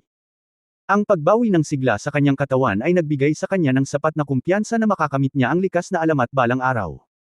Naisip niya na dahil sa pagtanda ng kanyang sigla, maaari na lamang siyang mabuhay ng 1 o 2 taon, ngunit ngayon ay talagang naramdaman niyang mabubuhay pa siya ng 10 o 8 taon pa. Alam ni Wang Xuanji na ang mga pagbabagong ito ay hatid sa kanya ng Peiyuan pill ni Yang Yiyo. Ang likas na alamat ay hindi isang panaginip. Hanggat mayroon siyang sapat na mga insight, nararamdaman ni Wang Xuanji na maaari siyang pumasok sa maalamat na kaharian na iyon sa loob ng 5 taon. Kaya puno siya ng pasasalamat kay Yang Yiyo, at walang nakakaalam kung gaano siya kasabik. Nang makita niyang muli si Yang Yiyo, hindi pinansin ng matanda ang pagkamangha ng nakababatang henerasyon at lumakad siya upang batiin siya ng buong puso. At natuklasan din ni Yang Yiyo ang pagkakaiba kay Wang Xuanji. Nang mailabas ang kanyang espiritual na kamalayan, natuklasan niya ang pagbawi ng kanyang sigla at naramdaman ang mga pagbabago sa kanyang dugo at chi. Alam niyang may napala siya pagkatapos mag-isip tungkol dito. Congratulations, old man, bati ni Wang Xuanji. Haha, speaking of which, malaki ang utang na loob ko sa batang kaibigang si Yian. Kailangan kong magpasalamat sa pakinabang na natamo ko sa pagkakataong ito. Salamat. Yumuko ng malalim si Wang Xuanji kay Yang Yian habang nagsasalita. Hindi umiwas at tinanggap ni Yang Yian ang reg-along ito, dahil naiintindihan niya na si Peiyuan Dan ang tinutukoy ng matanda. Kung hindi niya tatanggapin ang kanyang regalo, ito ay mag-iiwan sa kanya ng pag-aalala sa kanyang puso, at palagi niyang iniisip na may utang na loob, na hindi makabubuti para sa kanyang martial arts state sa hinaharap. Nakita ni Wang Xuanji na hindi umiwas si Yang Yian, at pagkatapos ng pagsaludo, tumingin siya kay Yang Yian ng may higit na pagpapahalaga, at dahan-daang sinabi, hindi ko inaasahan na magkakaroon pa ako ng mapagkakatiwalaan sa aking pagtanda. Pagpalain ako ng Diyos. Nagkatinginan ng matanda at ang bata at tumawa ng malakas. Ito ang tinatawag na pagkakaibigan kahit gaano ka pa katanda. Tawa ng tawa ang dalawa habang nag-uusap. Sa mga mata ng lahat ng mga anak ng pamilya Wang, sila ay naguguluhan, at ang iba ay nagulat, lalo na ang mga hindi pa nakakita kay Yang Yian. Naisip nila sa kanilang mga puso na anong mga kwalifikasyon mayroon si Yang Yian para maging kapantay ng matandang immortal ng pamilya Wang. Hindi alintana kung naroon man ang mga miyembro ng pamilyang Wang o wala, hindi pa rin sila nang ahas na sabihin ito. Sinundan ni Yang Yiyo si Wang Xuanji sa likod na bulwagan. Gayunpaman, pagdating niya sa likod na bulwagan, nakita ni Yang Yiyo ang dalawang matanda na may kulay abong buhok. Matapos silang ipakilala ni Wang Xuanji, alam niya na ang dalawang ito ay dalubhasa sa Chinese medicine, isang Chinese medicine doctor at isang Western medicine doctor, at lahat sila ay gumamot sa punong instructor. May paggalang si Yang Yiyo sa mga iginagalang na matatandang doktor na ito, at umakyat siya upang makipagkamay at batiin sila. Siya, nagsimula sa Western Medicine Doctor. Marahil dahil sa pagpapakilala ni Wang Xuanji, ang kabilang partido ay nakipagkamay at walang pakialam na tumango, na tila medyo mapanlit. Walang pakialam si Yang Yiyo. National Master siya, kaya normal lang sa kanya na medyo mayabang. Sinimulan niyang batiin ang matandang doktor ng Chinese medicine at iniunat ang kanyang kamay at sinabing, "Hello, Mr. Chen," ipinakilala ni Wang Xuanji ang taong ito bilang si Chen Sheng. "Ha, boy, ikaw ba ay isang Chinese medicine doctor o isang Western medicine doctor?" Hindi nakipagkamay si Chen Sheng kay Yang Yiyo, sa halip ay tinanong niya si Yang Yiyo. Medyo napahiya si Yang Yiyo at pagkatapos ay nagsabi, "Maaari itong ituring bilang Chinese medicine." "Anong ibig mong sabihin? Wala ka pang 25 taong gulang. Ilang taon ka nang umiinom ng pills at naglakas loob kang pumunta kay Mr. Wang." Direktang pinaputukan ni Chen Sheng si Yang Yiyo. Sa pagkakataong ito, gaano man kabait si Yang Yiyo, hindi niya mapigilan. "Ikaw ay isang matandang lalaki. I respect you with good intentions, but you still taking advantage of me." Pagkatapos ay sumimangot siya at nagsabi, "Ang pag-inom ng maraming pildores ay hindi nangangahulugang mayroon kang mahusay na kasanayan sa medisina. Kung mayroon kang mahusay na kasanayan sa medikal, bakit hindi mo pagalingin ang sakit ni Mr. Wang? Hindi ka ba walang magawa?" "Ikaw," galit na galit si Chen Sheng. "Anong ibig mong sabihin sa'yo? Hindi ibig sabihin na wala kang paraan ay wala akong paraan. Naglakas loob akong sabihin na kaya kung gamutin ang sakit ni Mr. Wang. Maglakas loob ka ba? Okay, ngayon gusto kong makita kung paano mo ito malulunasan. Kung ikaw, isang binata, ay makapagpapagaling ng isang sakit na ang buong kolehiyo ng medisina ay walang magawa, ngayon ako, si Old Chen, ay susuko sa iyo at hihingi ng tawad. Tatawagan kitang miracle doctor kapag nakita kita sa hinaharap. Stop arguing." Nagmamadaling nagsalita si Wang Xuanji para hikayatin silang tumigil. Chen Sheng sa wakas, huminto. Kailangan niyang bigyan ng mukha si Wang Xuanji kahit na ano, ngunit sinabi rin niya na kung papayagan si Yang Yiyo na gamutin ang sakit, wala silang pananagutan. Dahil dito, ginagarantiyahan ito ni Wang Xuanji ng buong lakas. Malaki ang tiwala niya kay Yang Yiyo. Nang magsimula ang paggamot, tahasang sinabi ni Yang Yiyo, ang matanda at si Wang Jianjia ay mananatili upang tumulong, at ang ibang mga tamad ay dapat na lumabas at huwag akong istorbohin upang gamutin ang sakit. Ang mga tamad, aniya ay natural na nakadirekta sa dalawang pambansang manlalaro. Galit na galit si Chen Sheng at ang isa pang lalaki kaya napaikot ang kanilang mga bibig at lumabas sila ng may malamig na singhot. Si Wang Xuanji ay naiwan dahil siya ay may mas mataas na antas ng panloob na lakas at kayang asikasuhin ang anumang mga emerhensya, habang si Wang Jianjia ay isang babae, mas matatag, at kayang magpunas ng pawis. Pagkatapos suriin ang katawan ni Mr. Wang, nalaman niyang kaya niya ang pagtrato sa totoong chi. Si Yang Yiyan ay kumuha ng isa pang P1 pill, hinati ito sa 3, at binigyan siya ng isang katlo upang patatagin ang kanyang sigla. Pagkatapos ay kinuha niya ang pilak na karayom at direktang nagsimula, nang hindi gumagamit ng kutsilyo, at direktang ginamit ang pilak na karayom bilang isang kutsilyo upang putulin ang lugar kung saan mayroong mga shrapnel. Sa oras na ito, tumayo si Yang Yiyan at talagang kinakabahan siya. Ang kanyang espiritual na kamalayan ay nakatuon sa shrapnel sa likod ng ulo ni Mr. Wang. Inilagay niya ang kanyang kamay sa sugat at gumamit ng True Chi para dahan-daang i-absorb ang shrapnel. Ang buong proseso ay napakabagal, dahil ang mga capillary at nervyos ay nasugatan, kaya't hindi siya nang ahas na maging mabilis, ni hindi siya nang ahas na maging pabaya. Sa kabutihang palad, mayroong espiritual na kamalayan, kaya si Yang Yiyan ay naglakas loob na kumilos ng buong tapang. Tumagal ng higit sa 10 minuto upang mailabas ang mga shrapnel mula sa mga daluyan ng dugo, ngunit sa oras na ito ay naging higit sa kalahati. Ang noo ni Yang Yiyan ay natatakpan din ng mga butil ng pawis, at ang mga damit sa kanyang likod ay basa rin. Ang lahat ng ito ay dahil sa kanyang mataas na konsentrasyon. Ang mga shrapnel ay nagsuray-suray sa mga daluyan ng dugo at nerbiyos. Sa wakas ay nakahinga ng maluwag si Yang Yiyan at sinabi ng hindi lumilingon, "Panasa ng pawis." Sa sandaling ito, matagal nang humanga si Wang Jianjia sa pangangibabaw ni Yang Yiyan kay Chen Sheng noon, at nasaksihan niya ang paggamit nito ng mga pilak na karayom upang buksan ang bungo ng kanyang ama, at nagkaroon na siya ng matinding paghanga kay Yang Yiyan sa kanyang puso. Nang sumigaw siya ng, "Panasan ang pawis," nagising si Wang Jianjia na parang mula sa isang panaginip, at nagmamadaling kumuha ng tuwalya upang panasan ang kanyang pawis. Pagkatapos ay hindi siya nang ahas na huminga at tumabi, dahil nalaman niyang tense ang buong katawan ni Yang Yiyan. Halatang pagod na pagod siya sa pag-iisip ng tanggalin ang shrapnel sa kanyang ama. Sa mga mata ni Wang Jianjia, ang ekspresyon ni Yang Yiyan sa oras na ito ay lubos na nakatuon. Mayroon siyang kakaibang alindog, na nagpaisip sa kanya na 3 taon nang patay. Lahat sila ay may ganitong uri ng nakatutok na alindog. Sabi ni Wang Jianjie sa kanyang puso. Ang konsentrasyon ni Yang Yiyo ang pumutok sa kanyang puso, na nabuklod sa loob ng 3 taon. Pagkaraan ng hindi kilalang tagal, nakarinig si Wang Jianjie ng malutong na tunog. Ding! Bigla, nakita niya si Yang Yiyo na naglalagay ng kapirasong bakal na may dugo, na kasing liit ng kuko, sa bakal na plato. Nagtagumpay ba siya? Tuwang-tuwang sinabi ni Wang Jianjie sa kanyang puso, at ang kanyang mga mata ay lumabo ng hindi namamalayan. Kabanata 217 Maaari mo akong tawagin na tiya. Inakala ni Tita Wang Jianjie na tapos na ito matapos tanggalin ang shrapnel, ngunit hindi niya inaasahan na lalo pang pinagpapawisan ang noo ni Yang Yiyo. Nagmamadali siyang umakyat para panasan ang pawis niya. Sa sandaling ito, ang pawis sa noo ni Yang Yiyo ay tumulo na parang soybean, at siya ay mukhang napakahirap. Lumakad si Wang Xuanji at bumulong kay Wang Jianjie, "Girl, huwag mong galawin ang munting kaibigan na si Yiyo." Tila ang kanyang paggamot ay pumasok sa huling yugto at umabot sa kritikal na yugto. Maghintay at tingnan natin. Oh, okay. Nakinig si Wang Jianjie sa mga salita ng pangalawang lolo at tumingin kay Yang Yiyo. Isang kakaibang eksena ang lumitaw.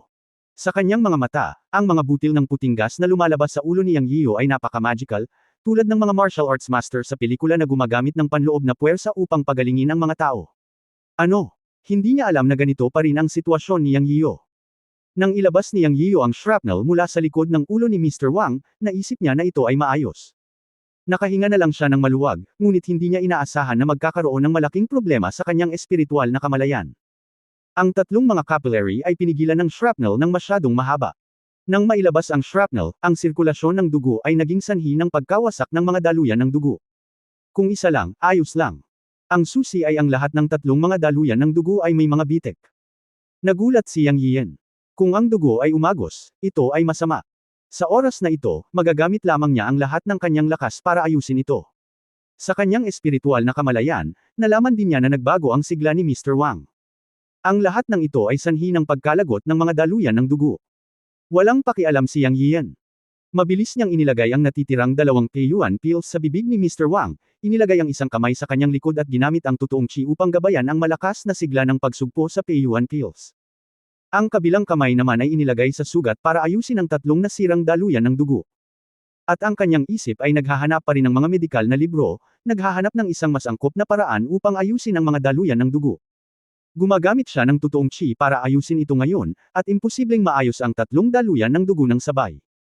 Bagamat alam niyang napakadelikado para kay Mr. Wang sa oras na ito, maaari lamang niyang subukan ang kanyang makakaya na huwag magpanik. Sa dami ng alam niya sa oras na ito, mas hindi siya makapagpanik. Kung hindi, lalala lang ang sitwasyon. Dahil sa kaba niya, kinabahan sina Wang Xuanji at Wang Jianjie sa tabi niya. Ngunit hindi siya makapagsalita sa mga oras na ito, magtanong pa para maistorbo ang paggamot ni Yang Yiyo. Ang tanging paraan ay ang maniwala sa kanya at maghintay sa resulta. Hinanap ni Yang Yiyo ang mga klasikong medikal sa kanyang isipan. Hindi pa babayaan ng Diyos ang mga nagsusumikap, at sa wakas ay nakahanap siya ng paraan. Nagpasalamat siya sa kanyang amo sa kanyang puso. Salamat sa napakalaking medikal na class eco na pinalamanan ng master sa kanyang ulo, kung hindi ay walang paraan, at ang paggamot ngayon ay magiging isang pagkabigo.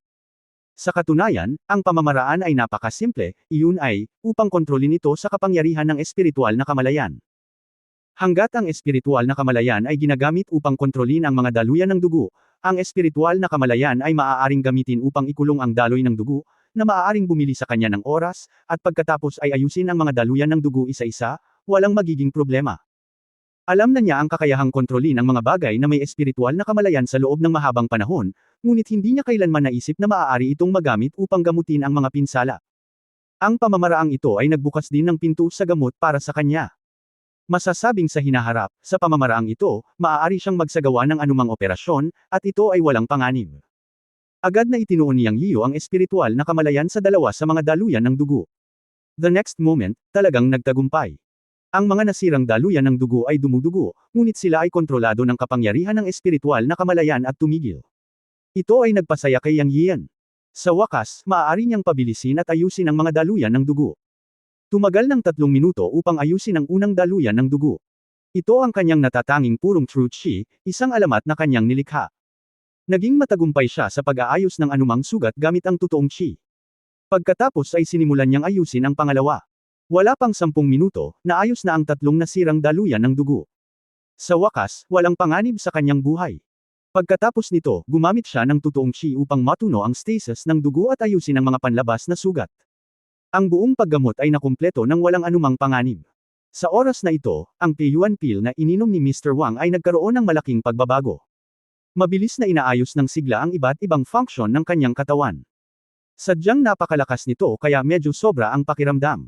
Kinailangan niyang Yian na tulungan siyang may hatid ang kapangyarihan ng gamot na nakakaubos ng oras at matrabaho. Makalipas ang kalahating oras, sa wakas ay natapos na rin niya ang gawain. Nanambalik na ang iba't ibang function ng katawan ng matanda. Kailangan lang niyang magpagaling ng ilang araw para maging normal na tao. Sa parehong oras na natapos niyang Yian ang trabaho, binuksan din ni Mr. Wang ang kanyang mga mata.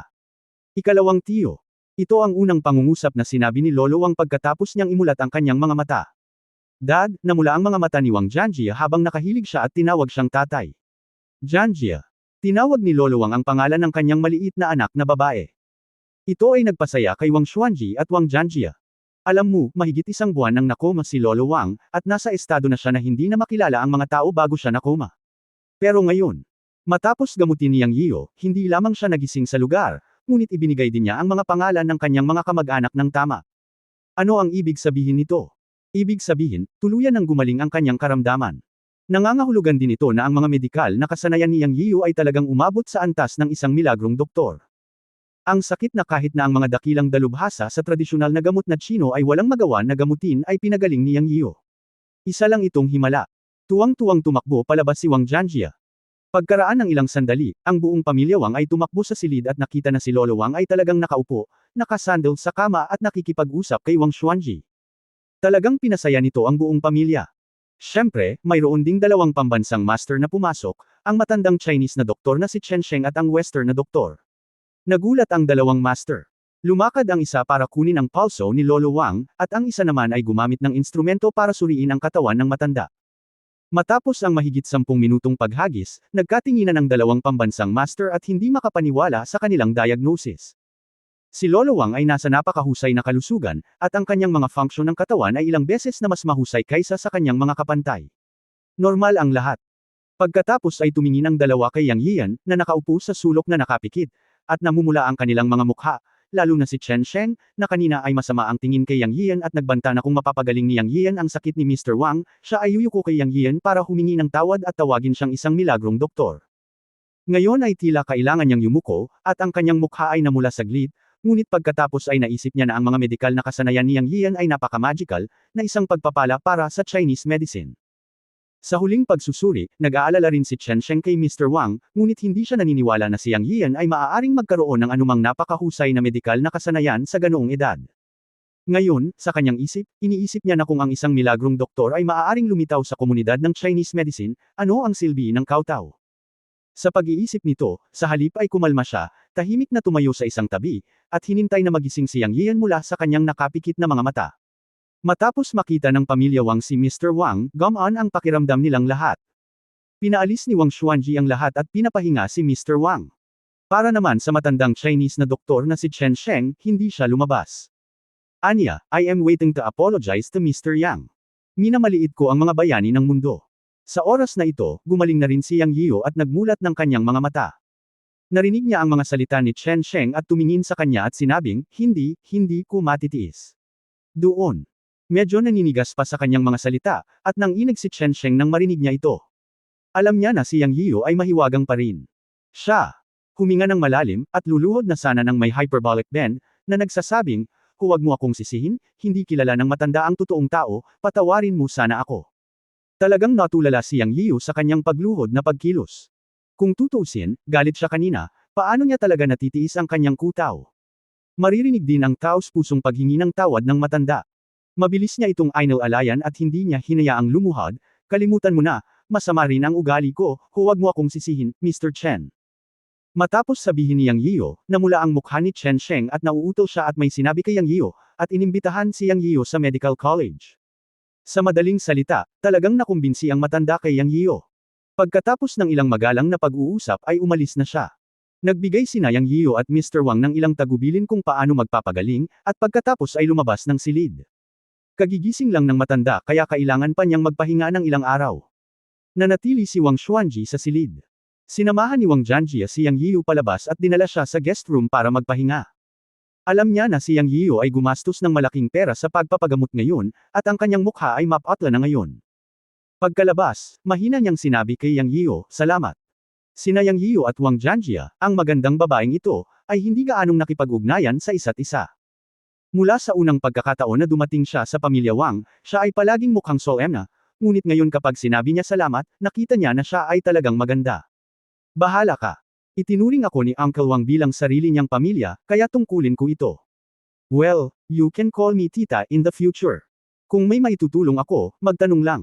Seryosong sabi ni Wang Jianjia. Tumawa si Yang Yian at sinabing, mukhang hindi ka mas matanda sa akin. 34 na ako ngayon. Ano sa tingin mo? Sa pananaw ng kapatid ko, hindi ka mahihirapan sa pagtawag mo sa akin ng tita, di ba? Nakangiting sabi ni Wang Jianjia. Pinagpapawisan si Yang Yian. Talagang hindi niya masabi na si Wang Jianjia ay 34 na taong gulang. Tumingin siya sa halos 24 o 25 taong gulang. Nang marinig na gusto niyang samantalahin siya sa pamamagitan ng pagpapanggap bilang kanyang nakatatanda, ngumiti si Yang Yian ng masama. Kabanata 218 Balita ng Ina. Kung seniority ang pag-uusapan, ka-level ko ang pangalawang lolo mo, kaya dapat mo akong tawaging little grandfather, haha, tumingin si Yang Yiyu kay Wang Jianjia at nang-aasar. Siya. Akala niya ay magagalit siya, ngunit sa hindi inaasahang pagkakataon, tinawag siyang munting lolo ni Wang Jianjia. Okay, basta pumayag ka, tatawagan kitang little grandfather, little grandfather. Ah, hindi, maliit pa rin ang tawag ko sa iyo, maliit na tiyahin. Natakot si Yang Yiyu. Masama kong marinig ito ni Wang Masheng at ng kanyang asawa. Si Wang Masheng at ang kanyang ama ay magkakasama sa buhay at kamatayan. Paano siya matatawag ng kapatid ni Wang Masheng na lolo? Ito ay isang malaking biro. Ngunit ginawa rin itong muling nakilala ni Yang Yiyu si Wang Jianjia, ang santo na hindi pa kasal sa pamilya Wang. Sa edad na 34, siya ay isang mandirigma sa mga santo. Gayunpaman, sa kanyang opinyon, maaaring ang babaeng ito ay na-stimulate at hindi naghahanap ng isang lalaki, o siya ay umiibig sa ganoong uri ng bagay. Anyway, hindi ito normal. Mula sa katotohanan na siya ay naglakas loob na tawagin siyang, maliit na lolo, makikita na si Wang Jianjia ay tiyak na hindi isang ordinaryong tao, hindi bababa sa hindi isang normal na tao. Hoy, mahal kong pamangkin, ngumiti si Wang Jianjia at sumagot sa isang mapang-akit na tono. Ibang-iba siya kumpara kanina. Baka ito ang totoong siya. O totoo ang dating. Ngayon lang kasi gumaling ang sakit ng kanyang ama, na-relax na niya ang kanyang pag-iisip. Sa madaling salita, ang kasalukuyang Wang Jianjia ay nagpapanginig kay Yang Yiyu. Mabilis niyang binilisan ang kanyang lakad at tumakbo palabas, at sunod-sunod na hajajak mula kay Wang Jianjia ang dumating mula sa likuran. Pagkarating sa bulwagan, walang sinuman sa pamilya Wang ang tumingin sa kanya na may kainahinalang mga mata, at lumapit upang ipahayag ang kanilang pasasalamat. Isa-isa. Dahil sa sigasig, medyo nabigla si Yang Yiyu. Si Wang Masheng ang nagsalita para iligtas siya at ibinaba si Yang Yiyu para magpahinga. Pagkarating sa guest room, same time na sinabi ni Wang Masheng kay Yang Yian, "Yian, salamat sa pagkakataong ito." Walang mas nakakaalam kaysa sa kanya kung ano ang kahulugan ng kalusugan ng matanda sa pamilya Wang, kaya taos-puso itong pasasalamat. Uncle Wang, masyado kang magalang. Tinatrato mo ako bilang kapamilya. Tungkulin kong tretuhin ang matanda. Nakangiting sabi ni Yang Yian. Oo, kami ay isang pamilya, ngunit ang pasasalamat ni Uncle Wang ay dapat sabihin sa ngalan ng pamilya Wang. Maaaring hindi mo alam kung gaano kahalaga ang kalusugan ng matanda sa pamilya Wang. Sa pagkakataong ito, hindi alam ni Uncle Wang kung paano ka babayaran. Si Wang Masheng ay labis na naantig. Gayunpaman, pagkatapos niyang magsalita, bigla siyang may naalala at nagmamadaling sinabi kay Yang Yian, "Yian, pala, nalaman ko ang tungkol sa iyong ina." Ano? Tumayo si Yang Yian at nanginginig ang buong katawan nang marinig niya ang mga salita ni Wang Masheng. Napakakomplikado ng puso ni Yang Yian para sa kanyang ina, at ito rin ang pinakatagong reverse scale sa kanyang puso. Pagkatapos siya ay 4 na taong gulang, ang koponan ay nakatanggap ng balita tungkol sa kanyang ama, at pagkatapos ay iniwan siya ng kanyang ina at ang kanyang kapatid na babae at tumakas sa bahay, at walang balita mula nang umalis siya. Sa loob ng mahigit 10 taon, labis niyang kinasusuklaman ang kanyang ina, ngunit namimiss niya ito sa lahat ng oras. Tuwing oras na ng gabi, palagi siyang naiisip niya, iniisip kung bakit napakalupit nitong talikuran sila. Naisip niyang hanapin siya isang araw at tanungin siya ng harapan kung bakit niya ito iniwan ng kanyang kapatid. Sa loob ng mahigit 10 taon, gustong-gusto ni Yang Yian na mahanap ang kanyang ina. Noong bata siya, wala siyang kakayahan. Ngayong may kakayahan na siya, handa na siyang hanapin siya. Ipinagkatiwala din niya kay Wang Masheng na maghanap ng balita tungkol sa kanyang ina noong nakaraang pagkakataon. Palagi niyang iniisip ang tungkol sa paghahanap ng kanyang ina pagkatapos itatag ang Yunmen. Nang marinig ni Yang Yian ang mga salita ni Wang Masheng, labis siyang nabalisa. Natakot pa siya. Natatakot na lumapit sa kanya si Wang Masheng. Masamang balita na hindi niya matanggap, ngunit gusto niya itong malaman kaagad. Malalim ang buhol sa kanyang puso, malalim ang hinanakit, at malalim ang iniisip. Siya. Tumingin kay Wang Masheng na nanginginig ang buong katawan. Wang, Uncle, what do you say? Sinubukan niyang kontrolin ang kanyang emosyon, ngunit nanginginig pa rin ang kanyang boses. Nakita ni Wang Masheng ang kaba ni Yang Yiyo at inaliw siya, huwag kang kabahan. May nakita lang akong impormasyon. Hindi pa sigurado. Nagpadala ako ng mga tao para mag-imbestiga. Mga 16 na taon na ang nakalilipas, pagkaalis ng iyong ina sa bahay, dumiretso siya sa Yangcheng, at dumiretso siya sa pamilya Duanmo sa Yangcheng noong panahong iyon. Sinasabi na ang pangalan ng iyong ina ay Muwan, at wala siyang kaugnayan sa pamilyang Duanmo. Ngunit ang kakaiba ay direktang pumunta siya sa pamilya Duanmo noong panahong iyon, at ang pamilyang Duanmo na ito ay nawala sa Yangcheng magdamag mahigit 10 taon na ang nakalilipas. Walang nakakaalam kung ang pamilyang ito ay nabura o inilipat sa ibang lugar. Nawala din ang iyong ina na si Muwan, ibig sabihin, ang mga pahiwatig na nakita namin ay mahigit 10 taon na ang nakalipas, at makumpirma lang namin na siya ay pumunta sa pamilya Duanmo mahigit 10 taon na ang nakalipas. Matapos ang pagkalipol ng pamilya Duanmo, nawala sila kasama ang pamilya Duanmo. Pagkatapos iyon, nagpadala ako ng mga tao upang suriin ang lupain ng Kyushu at nalaman kung wala ng pamilyang Duanmo. Walang sino man ang may apelyidong Duanmo sa China, ngunit mayroong isang pamilyang Duanmo sa South Country. Napakalakas nila at isa ring sinaunang pamilya ng martial arts. Pagkatapos ng investigasyon at haka-haka, natukoy namin na ang pamilya Duanmo sa South Country ngayon at ang pamilya Duanmo sa Yangcheng noon ay may malapit na relasyon. Ang iba't ibang mga palatandaan ay nagpapahiwatig na ang pamilya Duanmo sa Yangcheng ay malamang na isang sangay lamang ng pamilyang Duanmo sa South Country. Mayroong pangkalahatang hinuha na ang pamilya Duanmo sa Yangcheng ay bumalik sa pangunahing pamilya sa Timog Bansa mahigit 10 taon na ang nakararaan. Sa madaling salita, ang iyong ina na si Muwan ay malamang na na-hostage ng pamilya Duanmo, o nagpunta sa pamilyang Duanmo sa South Country para sa iba pang mga dahilan. Siyempre, ito ay mga haka-haka lamang ng ating mga intelligence personnel. Ang partikular na sitwasyon ay nangangailangan ng karagdagang pagsisiyasat. Sa ngayon, ang mga tauhan ng intelihensya doon ay walang nakitang anumang mahahalagang pahiwatig. Ngunit huwag mag-alala, susundan ko ang bagay na ito at ipaalam sa iyo sa sandaling mayroon akong anumang balita.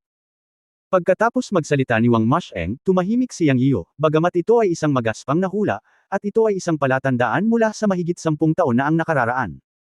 Bagamat puno ito ng kawalan ng katiyakan, alam ni Yang Yiyo na hindi mali ang impormasyon ni Wang Masheng. Siya ay isang miyembro ng koponan, at ang impormasyon ay hindi magiging mali. Ang tanong ngayon, ano ang relasyon ng pamilyang Duanmo na ito at ng kanyang ina? Bakit siya direktang pumunta sa pamilyang Duanmo sa Yangcheng pagkatapos umalis sa bahay, at pagkatapos ay nawala kasama ang pamilyang Duanmo na ito? Kung ang pamilya Duanmo sa South Country at ang pamilya Duanmo sa Yangcheng ay mga sangay o hindi, ayaw pakialaman ni Yang Yiyo. Iniisip lang niya kung ang kanyang ina ay sinaktan ng pamilya Duanmo o kung may iba pang dahilan. Sa madaling salita, hindi na matatahimik ang puso ni Yang Yiyo. Mahigit 10 taon ng pagkahumaling ay malalim na nakaugat. Sa pagkarinig ng balitang ito ngayon, masasabing nahukay na ang kinahuhumalingan na nakabaon sa pinakamalalim na bahagi ng kanyang puso.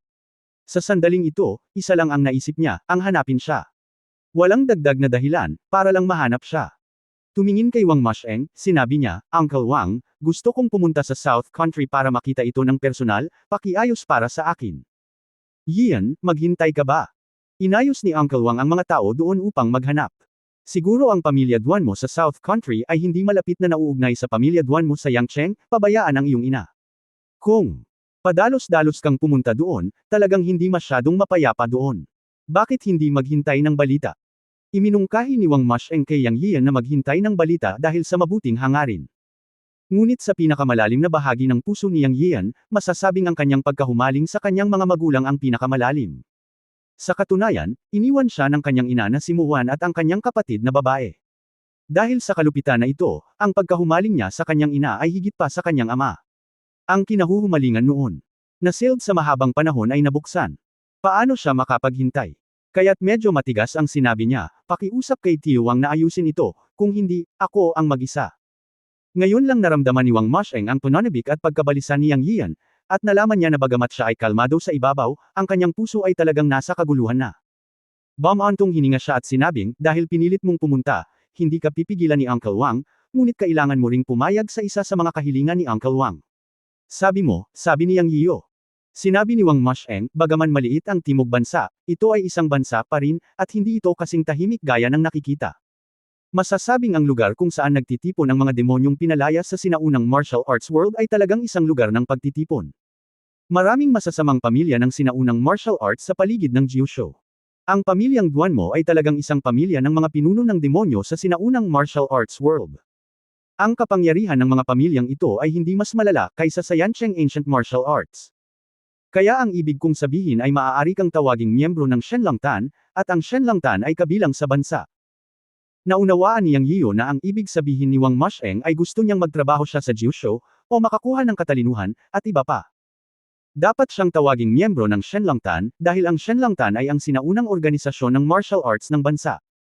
Sa pagkakakilanlan na ito, maaari niyang matamasa ang maraming espesyal na suporta kapag siya ay pumunta sa South Country. Medyo naunawaan niya ang kahulugan ni Wang Masheng. Takot lang siyang maging dehado, at gusto niyang mag-recruit ng talent para sa Jiushou, na higit na isang hadlang. Sa anumang kaso, unang minahal ni Yang Yiyo si Jiushou.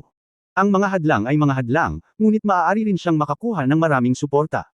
May mga kalamangan at kahinaan. Pagkatapos mag-isip tungkol dito, sinabi niya, sumasang-ayon ako, pero may kondisyon ako. Masayang sinabi ni Wang Masheng, sabi mo. Kabanata 219 ang gumising. Maaari akong sumali sa Shenlongtan, ngunit gusto ko ang kalayaan, ngunit ipinapangako ko na gagawin ko ang aking makakaya hanggat kailangan ako ng bansa. Tumingin si Yang Yiyo kay Wang Masheng at sinabi. Ngumiti si Wang Masheng. Talagang mayroon siyang sariling makasariling motibo. Ang pundasyon ng pamilya Wang ay nasa koponan, ngunit mayroong isang transcendent na departamento sa koponan, na Shenlongtan. Maliban sa mas matandang henerasyon ng pamilya Wang, si Wang Xuanji at isa pang tiyuhin sa Shenlongtan, walang sinuman sa kanyang henerasyon ng pamilya Wang ang nasa Shenlongtan. Among. Sa tatlong henerasyon, tanging ang anak ng panganay na kapatid ang nasa Shenlongtan, ngunit ang pangalawang lolo ay hindi mataas ang tingin sa kanya, na talagang nagpagalit kay Wang Masheng.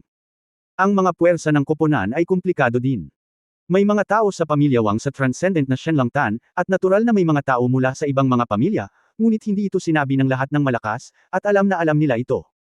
Kung walang sinuman mula sa tatlong henerasyon ng pamilyang Wang ang pumasok sa Shenlongtan, kung gayon ang lakas ng pamilya Wang sa koponan ay tiyak na mababawasan ng husto, upang magkaroon ng gap mamaya. Ang hitsura ni Yang Yiyo ay nagbigay sa kanya ng pag-asa. Sa katunayan, ito ay isang magandang bagay na pumatay ng 3 ibon sa isang bato. Una, ang pagpasok ni Yang Yian sa Shenlongtan ay kapakipakinabang sa bansa. Si Yang Yian ay isang sinaunang mandirigma at isang taong may napakahusay na kasanayang medikal. Ito ay isang magandang bagay para sa isang talento na makapasok sa Shenlongtan. Pangalawa, maaari itong maglagay ng pundasyon para sa pamilya Wang. Pangatlo, ito ay mabuti din para kay Yang Yian. Karamihan sa mga sinaunang mandirigma ay nasa ilalim ng pagbabantay ng Shenlongtan at hindi maaaring gumawa ng anumang bagay na kakaiba. Sa sandaling gumawa sila ng isang bagay na hindi karaniwan, tiyak na masusupol sila ni Shenlongtan. Wang. Napakalinaw ni Masheng tungkol sa katakutan ng Shenlongtan. Alam niya sa kanyang puso na ito ay isang lugar kung saan nagtitipon ang malalakas na halimaw ng mga sinaunang mandirigma, at ang halaga ng kanilang martial arts ay wala sa mga chart. Bilang isang sinaunang mandirigma, si Yang Yian ay tiyak na magkakamali. Kapag nagkamali siya at na-target ni Shenlongtan, hindi ito magandang bagay. Ngunit si Yang Yian mismo ay hindi magkakaroon ng anumang pag-aalinlangan kung magiging miyembro siya ng Shenlongtan, kaya gusto ni Wang Masheng na sumali si Yang Yian sa Shenlongtan. Huwag kang mag-alala tungkol dito. Tingnan mo na lang ang pangalawang lolo ko at malalaman mo kung gaano siya kalaya. Ngunit gusto ko pa ring sabihin sa iyo ang mga kalamangan at kahinaan ng pagpasok sa Shenlongtan. Mayroon din akong makasariling motibo para hayaan kang pumasok sa Shenlongtan. Pagkatapos ay sinabi ni Wang Masheng kay Yang Yian ang naiisip niya sa kanyang puso ng tapat ng walang pag-aalinlangan. Nang matapos magsalita si Wang Masheng, gamaan ang pakiramdam ni Yang Yian. Ipinakita nito na walang intensyon si Wang Masheng na saktan siya, ngunit iniisip siya. Kung tungkol sa pagpasok sa Shenlongtan upang magbigay ng insurance para sa pamilya Wang sa hinaharap, walang problema. Okay, pumayag ako. Ang lahat ay inayos ni Uncle Wang. Okay, aayusin ko na may dumating kaagad na taga Shenlongtan. Inirerekomenda ka ng aking pamilyang Wang. Magpapadala sila ng mag-iimbestiga. At most, may darating bukas. Pagkatapos nito, maaari kang pumunta sa South Country. Pagkatapos mong pumunta doon, masisiyahan ka sa tulong ng mga tauhan ng intelligence. Hindi naman masama para sa iyo. Pagkaalis ni Wang Masheng, si Yang Yian, na pagod, ay nahiga sa kama upang magpahinga, ngunit ang kanyang isip ay puno ng pag-iisip tungkol sa kanyang ina, at hindi siya makatulog. Nang halos madaling araw na ay nakatulog siya sa pagkataranta. Hindi alam kung gaano katagal bago biglang iminulat ni Yang Yiu ang kanyang mga mata at umupo ng tuwid. Dahil naramdaman niyang may sumulpot sa tabi niya. Napatayo siya bigla out of instinct at itinulak ang tao pababa. Ah! Masakit! Bitawan mo! Ah! Natigilan si Yang Yiu. Hindi niya inaasahan na si Wang Jianjia iyon. Anong ginagawa mo? Hindi niya inaasahan na si Wang Jianjia ang lumitaw sa tabi ng kama at idiniin siya sa kama. Ang dalawa sa kanila ay nasa isang hindi tiyak na posisyon. Ang mga kamay ay nasa mga lugar na hindi dapat. Nang marinig ang kanyang sigaw sa sakit, mabilis na binitawan ni Yang Yiu at tinulungan siyang tumayo. Ano bang problema mo? Hiniling ko sa iyo na bumangon at kumain, ngunit bakit? Nang dumating ito, mabilis na tumahimik si Wang Jianjia, ang kanyang mukha ay kasing pula ng pulang mansanas, at hindi na siya nakapagpatuloy. Puno siya ng galit. Ahem! Napahiya si Yang Yiu. Masyado siyang napagod sa pagtrato kay Mr. Wang kagabi, at pag-iisip tungkol sa kanyang ina, kaya hindi siya masyadong nakatulog buong gabi. Nakatulog siya ng halos madaling araw na. Ang kanyang isip ay nasa estado ng pagkalito, ngunit siya ay likas na umatake nang maramdaman niyang may papalapit, at hindi niya inaasahang sasamantalahin niya si Wang Jianjia. Well, tita, pasensya na, I was acting on instinct. Ahem, mabilis siyang humingi ng tawad. Humph, alam mo tita mo ako kaya ganito ang pakikitungo mo sa akin. Natutunan mo ang masamang ugali, at kinukurot mo pa rin ako. Hindi napigilan ni Wang Jianjia na pag-alitan si Yang Yiu. Gayunpaman, namula si Yang Yiu nang marinig niya ito, iniisip sa sarili, bakit napakatigas ng babaeng ito.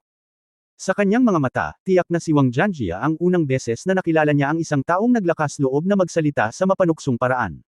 Nang makitang hindi siya galit, si Yang Yiu ay napatawa na lang ng awkward. Sa halip, medyo natakot siyang makipag-ugnayan sa kanya. Gayunpaman, iniisip ang tungkol sa pakiramdam ngayon, tila talagang masarap. Little pervert, fair na, tanghali na, hinihintay ka na ng tatay ko na kumain. Inilibot ni Wang Jianjia ang kanyang mga mata kay Yang Yiu, inikot ang kanyang baywang at dahan-daang lumabas. Naiwan si Yang Yiu na nakatingin sa kanya at nilulunok ang kanyang laway. Ito ang unang pagkakataon na nakilala niya ang isang babae na nagkusa na manligaw sa iba, at ito ang panganay na anak na babae ng pamilya Wang. Pagkatapos maghugas, pumunta si Yang Yiu sa sala ng pamilya Wang. Tiyak na hinihintay siya ng buong pamilya na makakain, kaya naman napahiya sila, at mabilis silang lumapit at humingi ng tawad. Si Wang Xuanji ang pinakamatanda sa pamilya Wang, na sinundan ng matandang lalaki ng pamilya Wang, ngunit ang matandang lalaki ng pamilya Wang ay nakaupo pa rin sa pangunahing upuan, na si Wang Xuanji sa kanyang kaliwa at ang kanang upuan ay walang laman. Mula dito, makikita na ang matandang lalaki ng pamilya Wang ay Panginoon pa rin ng pamilya.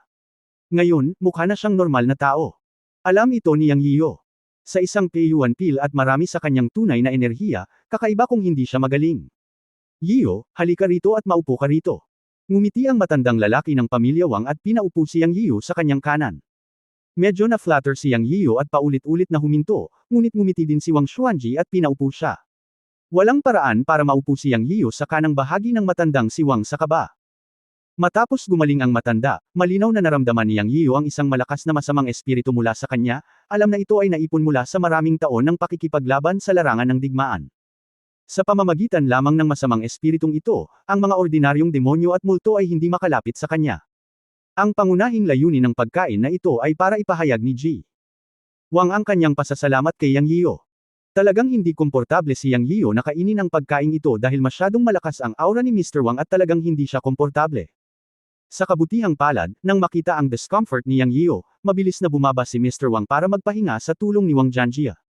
Pagkatapos kumain, sinabi rin ni Wang Xuanji na dapat may dumating mula sa Shenlongtan ngayong gabi. Inilabas nilang dalawa ang paksang ito, at nagtanong lang si Yang Yiu tungkol sa mga detalye ng Shenlongtan. Walang itinago si Wang Xuanji at sinabing, ang Shenlongtan ay wala sa Yancheng, ngunit nasa isang lambak sa Shenlongja. Napakakaunting mga sinaunang mandirigma sa buong Shenlongtan, hindi hihigit sa 30, ngunit lahat sila ay mga Panginoon. Ang mga sinaunang mandirigma na pumasok sa Shenlongtan ay hindi bababa sa ika-6 na antas ng Dark Energy. May 3 sinaunang mandirigma sa itaas na ika-9 na antas ng Dark Energy, at Mayroong 2 taong Tianqing na ang lakas ay hindi mas mahina kaysa sa mga sinaunang mandirigma sa tuktok ng ika-9 na antas ng Dark Energy. Mayroong pangunahing at isang Deputy Pond Master sa Shenlongtan. Ang pangunahing Pond Master ay hindi maarok. Bihira siyang lumabas sa pag-iisa sa buong taon. Minsan o 2 beses lang siya makikita sa isang taon. Nakabalot siya ng itim na damit at nakasuot ng bronze mask. Napakahiwaga ng kanyang pinagmulan. Walang nakakaalam kung lalaki o babae ang Pond Master, at kung ano ang hitsura niya. Ngunit siya ang kaluluwa ng buong Shenlongtan. Ang taong nag-aalaga sa Shenlongtan tuwing weekday ay ang Deputy Pond Master na nagngangalang Unan, isang taong Tianqing. Ang ordinaryong ika-9 na antas ng Dark Energy ay hindi niya kalaban.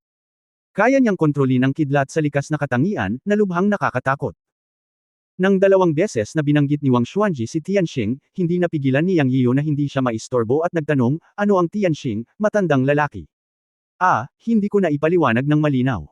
Ang tinatawag na mga nagising ay talagang mauunawaan bilang mga taong may espesyal na kakayahan.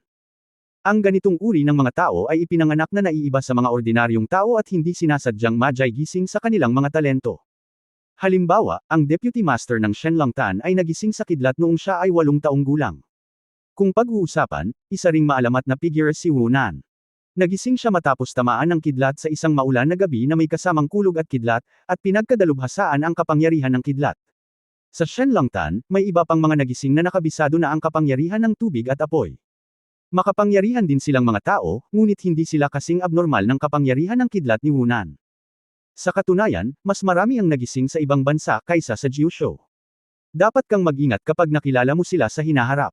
Ang mga sinaunang mandirigma ay may kanilang mga kalakasan, at ang mga taong may espesyal na kakayahan ay may kanilang mga kakilakilabot. Ang mga espesyal na kakayahan ay higit na katulad ng mga mahiwagang sining na naitala sa mga sinaunang aklat ng Jiushou at ang mga alamat.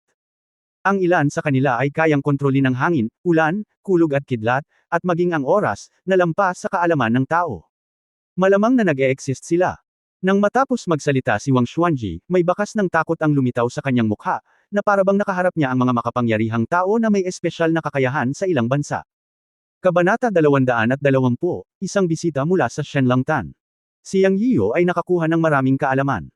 Hindi niya inaasahan na bukod sa mga sinaunang mandirigma, mayroon ding tinatawag na mga nagising na tao sa Earth, iyon ay, mga taong may espesyal na kakayahan. At sa sinabi ni Wang Xuanji, tila mas marami ang mga taong may espesyal na kakayahan sa ibang bansa kaysa sa Jiushou, at ang kanilang lakas at kakayahan ay pambihira. Isipin mo, ang kakayahang kontrolin ang tubig, apoy, kulog at kidlat, sa kanyang mga mata, ay ang mahika na magagamit lamang ng mga magsasaka. Ngunit ang pagkakaiba sa pagitan ng dalawa ay ang mahika ng mga magsasaka ay nakukuha pagkatapos ng pagsasanay, at habang tumataas ang antas ng paglilinang, sila ay makakabisado ng higit at mas malakas na mahika. Ang likas na mahika ng supernatural na kapangyarihan ng supernatural na kapangyarihan ay Jin Aisang ng kalikasan, na napakasimple. Ngunit ang kakayahang gisingin ng isang tiyak na supernatural na kapangyarihan, kumpara sa paggising mula sa pagkabata, ay tila mas malakas kaysa sa mga sinaunang mandirigma. Dahil nangangailangan ng oras ang mga sinaunang mandirigma upang may sigawa ang panloob na lakas ng pag-iisip, at ang talento ng supernatural na kapangyarihan ay maaaring katulad ng sinabi ni Wang Xuanji, mula pagkabata. Kaugnay nito, lalong naging interesado si Yang Yiyan sa kasalukuyang sinaunang martial arts world. Talagang gusto niyang magkaroon ng pagkakataong matuto mula sa mga supernatural na kapangyarihan at gustong malaman kung mayroong anumang koneksyon sa pagitan ng mga supernatural na kapangyarihan at mga pamamaraan ng mga magsasaka. Walang masyadong alam si Yang Yiyan tungkol sa sinaunang martial arts world. Ang alam niya ay walang iba kundi ang natutunan niya kay Dugu Walking at sa iba pa. Ngunit tiyak na hindi nila gaanong alam si Wang Xuanji. Ang matandang ito ay nasa tuktok ng ika-9 na antas ng madilim na enerhiya. Lalo na pagkatapos niyang inumin ang Peiyuan Pill, hinawakan pa niya ang martial arts realm sa itaas ng dark energy ang likas. Isa pang bagay ay si Wang Xuanji mismo ay miyembro ng Shenlongtan. Matagal na siyang nabubuhay, kaya natural na malawak ang kanyang mga abot-tanaw at higit siyang nakakaalam kaysa sa iba. Tinanong siya ni Yang Yiyan tungkol sa sinaunang martial arts world. Sinabi sa kanya ng matanda ang lahat ng kanyang nalalaman at sinabi sa kanya ang lahat ng kanyang nalalaman. Ang paksa ng dalawang tao ay nag-usap tungkol sa Magic Way ng sinaunang martial arts world, at tinanong ni Yang Yiyan kung ano ang Magic Way.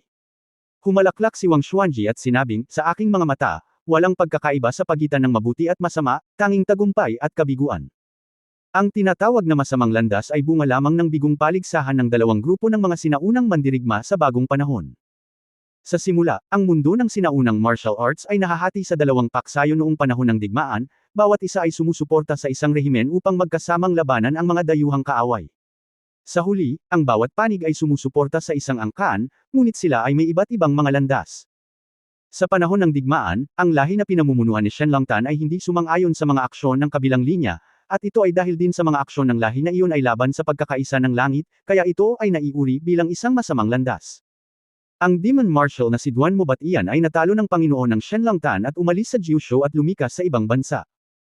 Sandali lang, matandang lalaki, narinig ni Yang Yiu na binanggit ni Wang Masheng ang pamilya Duan mo kagabi, at ngayon ay binanggit muli ni Wang Xuanji ang pamilya Duan mo, kaya hindi napigil ang magtanong ni Yang Yiu. Gaano karami ang alam mo tungkol sa pamilya Duan mo? Sabihin mo sa akin ng detalyado. Tanong ni Yang Yiu. Wala lang. Sa totoo lang, ang pamilyang Duan mo ay isang napakatandang pamilya ng mga lider ng demonyo.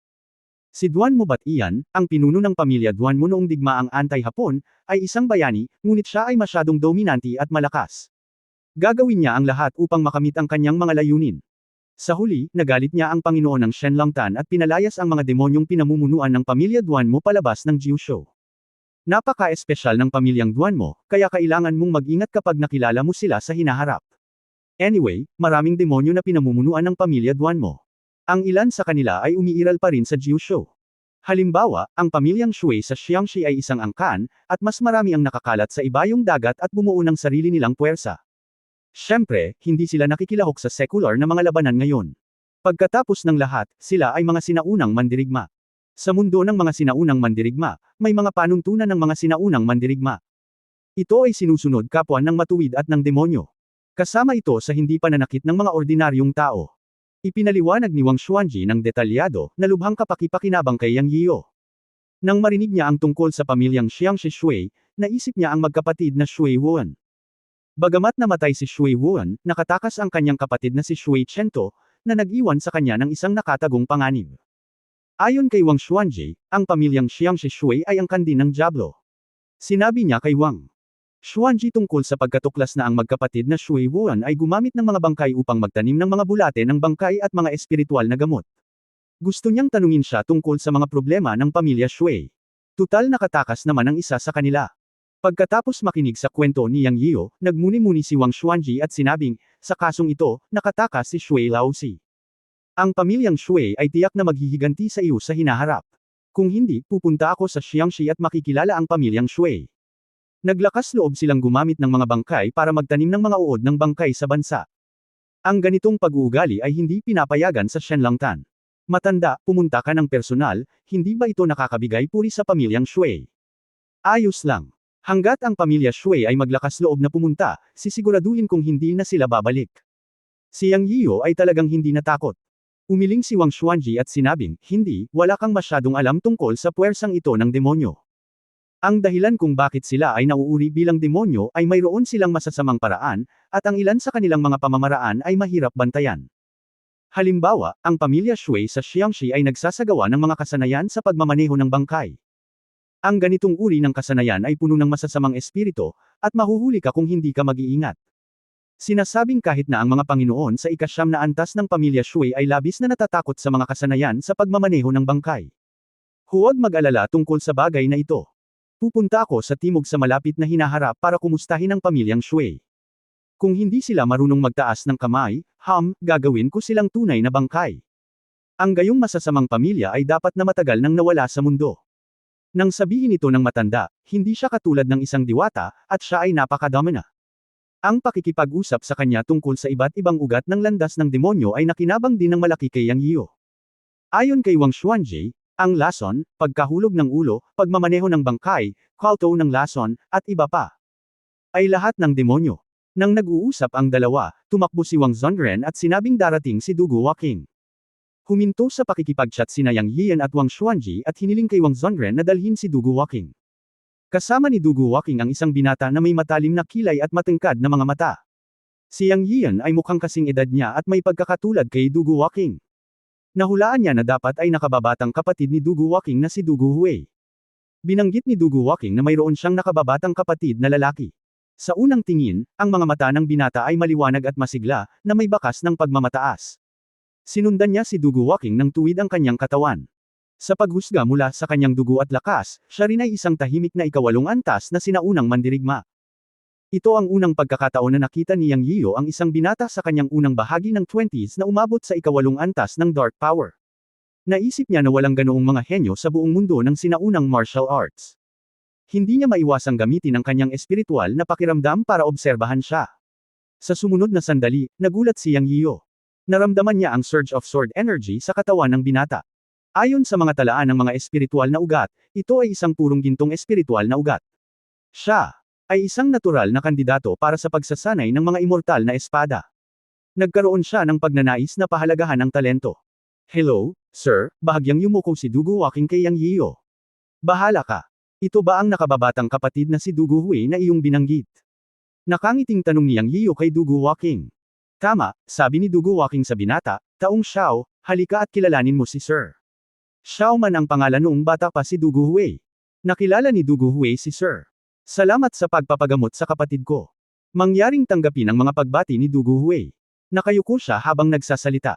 Sa puso ni Dugu Hui, siya at ang kanyang kapatid na babae ay lumaki ng magkasama pagkatapos mawala ang kanyang mga magulang. Ang kanyang kapatid na babae ay ang pinakamalapit na tao sa kanya. Nabalitaan niyang pinagaling ni Yang Yiyo ang kanyang kapatid, kaya pumunta siya dito ngayon para pasalamatan si Yang Yiyo. Tinulungan siyang tumayo ni Yang Yiyo, at mas nasiyahan siya sa batang ito. Siya ay isang tunay na tao. Pagkatapos ay tinanong niya si Dugu Walking, ano? May itatanong ka pa ba sa akin? Nakita ni Yang Yiyo ang kislap sa mga mata ni Dugu Walking, at alam niyang hindi lang siya nandito para pasalamatan siya. Oo naman, medyo napahiya si Dugu Walking. Miyembro ka na ng Yunmen ko, pamilya na tayo. Sabihin mo lang kung ano ang gusto mong sabihin. Hanggat kaya ko, gagawin ko talaga para sa'yo. Ngunit ito ba ay tungkol sa pagpuksa ng lason sa iyong katawan? Huwag kang mag-alala tungkol dito, hahanap ako ng paraan sa mga susunod na araw. Naisip ni Yang Yiyo na si Dugu Walking ay tungkol sa pagpuksa ng lason sa kanyang katawan. Mahinang sinabi ni Dugu Walking, hindi ito bagay. Hindi madali para sa iyo na sugpuin ang lason. Alam ni Walking na ang bagay na ito ay hindi maaaring madaliin. Pumunta si Xiaoman dito ngayon para pasalamatan ka. Pangalawa, nais ni Walking na hilingin sa iyo na makita kung ang aking kapatid na si Xiaoman ay may karunungan at hayaan siyang sumama sa ating Yunmen. Natigilan si Yang Yiyan matapos itong marinig, at masaya siya sa kanyang puso. Naisip niya sa kanyang sarili, ang iyong kapatid ay higit pa sa isang matalinong tao. Siya ay ipinanganak na may isang gintong espiritual na ugat. Isa siyang natural na engkanto sa espada. Ang kanyang talento ay mas mahusay kaysa sa iyo, Dugu Walking. Kahit hindi mo sabihin, tatanungin ko. Sa isip-isip niya, sisigot na sana siya. Sa hindi inaasahan, sa mga oras na ito, isang nakabubusog at malakas na tawanan ang umalangaw-ngaw sa labas ng bulwagan. Narinig ni Master Xuanji na nagrekomenda ka ng isang milagrong doktor sa akin, kaya sumugod ako dito ng walang tigil, haha. Si Wang Xuanji, na nakatayo sa tabi, ay natuwa at sinabi kay Yang Yiyo, kaibigang Yiyo, ikaw ay taga Shenlongtan. Hindi ko inaasahan na ang Deputy Pond Master na si Wunan ang dumating ng personal. Tara batiin natin siya. Medyo nabigla si Yang Yiyo. Nang marinig ang boses na ito, naramdaman niyang dumating na ang tao bago dumating ang boses. Anong malalim na lakas ng loob? End of this chapter.